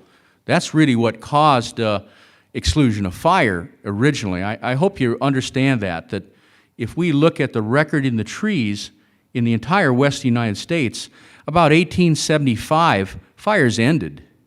They essentially ended, whether we were in California or Colorado or Montana. And they did because of grazing and the removal of Native Americans as an ignition source. Now we're in a situation, particularly in eastern Montana, when we do harvest these forests, we create perfect seed beds for these trees, but we've excluded the surface fire that used to reduce the stocking, gave us the trees that we have now. So we do end up with, as we do with changes in land use, someone cut this so their son or daughter could go to the University of Montana, right? We have this situation where we are building up fuels when we historically had grass. Okay. We also have this other situation where we have very hazardous fuels for our treatments. There have been a lot of active work on this, and we're probably not going to be doing this much longer because of our state slash laws becoming much more effective. And again, that process of fire, in combination with what we do, we're going to get more and more of these severe fires because of this climate change.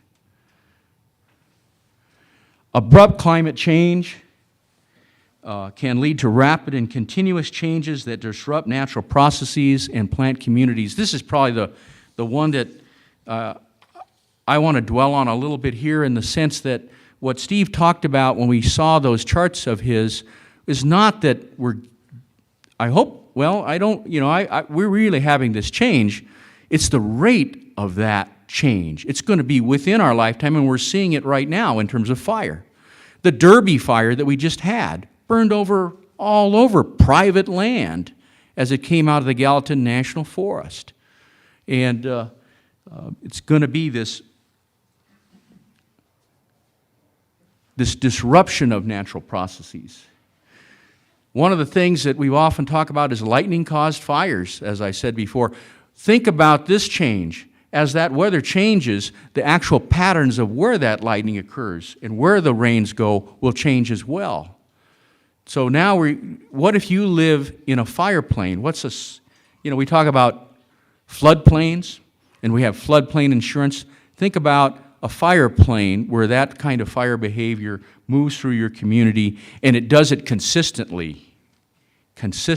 What are you going to do in terms of what's the social response? Again, very significant fires. We have a lot of fuel buildup in places where people haven't really thought about that because the fire frequency hasn't been great enough. I think many Montanans are thinking about it. Each year since 2000, we've seen more and more fires and more larger fires. And nationally, we might hit $2 billion this year in terms of just the cost of the suppression. Fires are becoming more intense and affecting that vegetation. And in the other part that I want to just mention here at the end is really that we perturb a lot of other systems. We have situations now where, because of this drought, we have large areas in the Tongass, in spruce, where we have, and I think the former vice president spoke of that in his video last night, that we have these situations where spruce trees are being killed primarily because the warming has happened so that they're having multiple broods rather than just one brood a year. So we're getting large-scale changes. Here in Montana, we've had Douglas fir beetle going through stands that are very high density Douglas fir. Again, a certain age class, very high density, and as the climate dries, it's a more stressful situation, and the natural process is going to take care of that. These things create fuels over large areas. They also create pockets of fuel where the fire can spot in, and the fire moves much larger, more quickly because of this kind of spotting into these dead pockets throughout the forest situation. And finally here,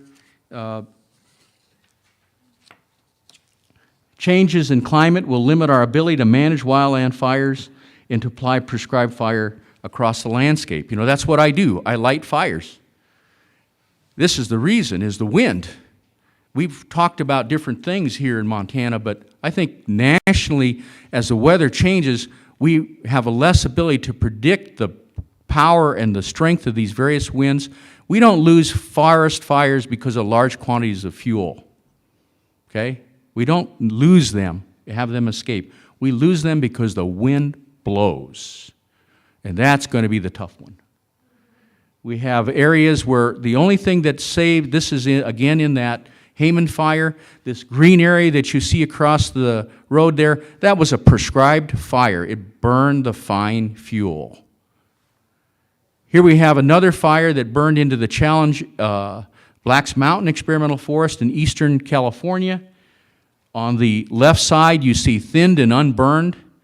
On the right side, you see exactly the same thinning treatment, and yet you see where there was a prescribed fire 5 years before the wildfire came through and burned through the area. Again, differences because we treated the fine fuel, and one of the problems, of course, is we make a lot of smoke, right? That adds and exasperates that same problem, and so we're really in a tough bind here because of this change in the regimes of fire and the effect of that fire and that CO2 in our environment. And I'm going to finish up right there. I really want to make this open to questions. I don't think it's much of a mind-boggling thing to think that as we get drier, we're going to have more fires. I think that you have to understand that we may be at that tipping bucket scale, whereas we get this feedback from more and more fires as these seasons dry out, that's going to exasperate the situation with more CO2 being put in the climate, into the atmosphere. Unlike the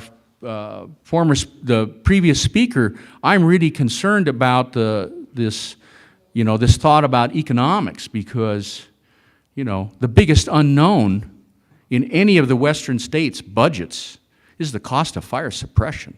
The biggest unknown, even for California, is the cost of putting out fires. So I'll end there. Just a couple of questions. Wait till you get the microphone.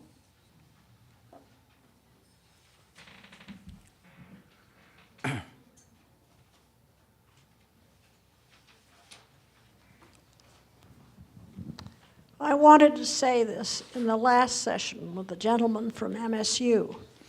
This is an emotional and a personal thing, but it's an example of a small thing that affects a lot of people and will economically do harm as well as terrible harm to the people concerned. We have a small farm, and since 1988, there has been drought conditions. It gets hotter and hotter. And every year, the water sources are slowly going down. We were able to water this year. I watered 3.5 hours every day because we have a pond, and my husband brings water out and puts it in cisterns. But if those wells dry up and our ponds dry up, we have a serious problem. We may lose our farm. Not only that, if you have fires and there's no water around to fight them, that's a disaster too. So I think there's a little human component here, and I think there are plenty of people besides me and my husband who feel this way. Thank you very much. Thank you. I hunt antelope with my daughters along the Musselshell, Harlowton, Shawmut. Boy, the place where we hunt, I think 8 years ago they got rid of all their cows. I was stunned after all those years of hunting there. So I understand that hurt and that feeling that you have there. Ron, Dave Atkins. Earlier in the talk, you talked about the importance of the fine fuels and mechanical treatments, harvesting, not changing fire behavior. I guess I'd ask you to maybe expand or clarify on that a little bit, that the treatments, what's critical is how you deal with the fuels, the slash that's left behind. If you do mechanical with fire treatment or do a mechanical treatment and remove the fine fuels at the same time, how does that affect the fire severity? Or, yeah. Okay, well, what I'll say is that what we've seen in the lower elevation forests where fires were very frequent historically, that those burning, that removal of the fine fuels is really a prescribed fire phenomena. You've got to light it on fire to get rid of those fine fuels. The trees are adapted to that kind of fire, so they survive that fire, but you have to burn it. And that might last between 3 to 8 years, probably, as far as an effective fuel treatment. To thin the forest at those low elevations and do no burning, and I'm going to use it. Like I said, that's what I do, is light fires. To not do the burning simply gives us a fuel bed that's hotter, drier, and windier, and oftentimes it's being done right up against somebody's house. So you have to deal with those fine fuels. Now, homeowners themselves, what I encourage is that they just simply rake it away, particularly from their foundation of their house, because that's where it starts, and rake that fire away, and each spring put them in piles and burn them up while they're standing there. Okay? Rather than broadcast burn. I think homeowners can be very effective at that. I hope that answered your question, Dave.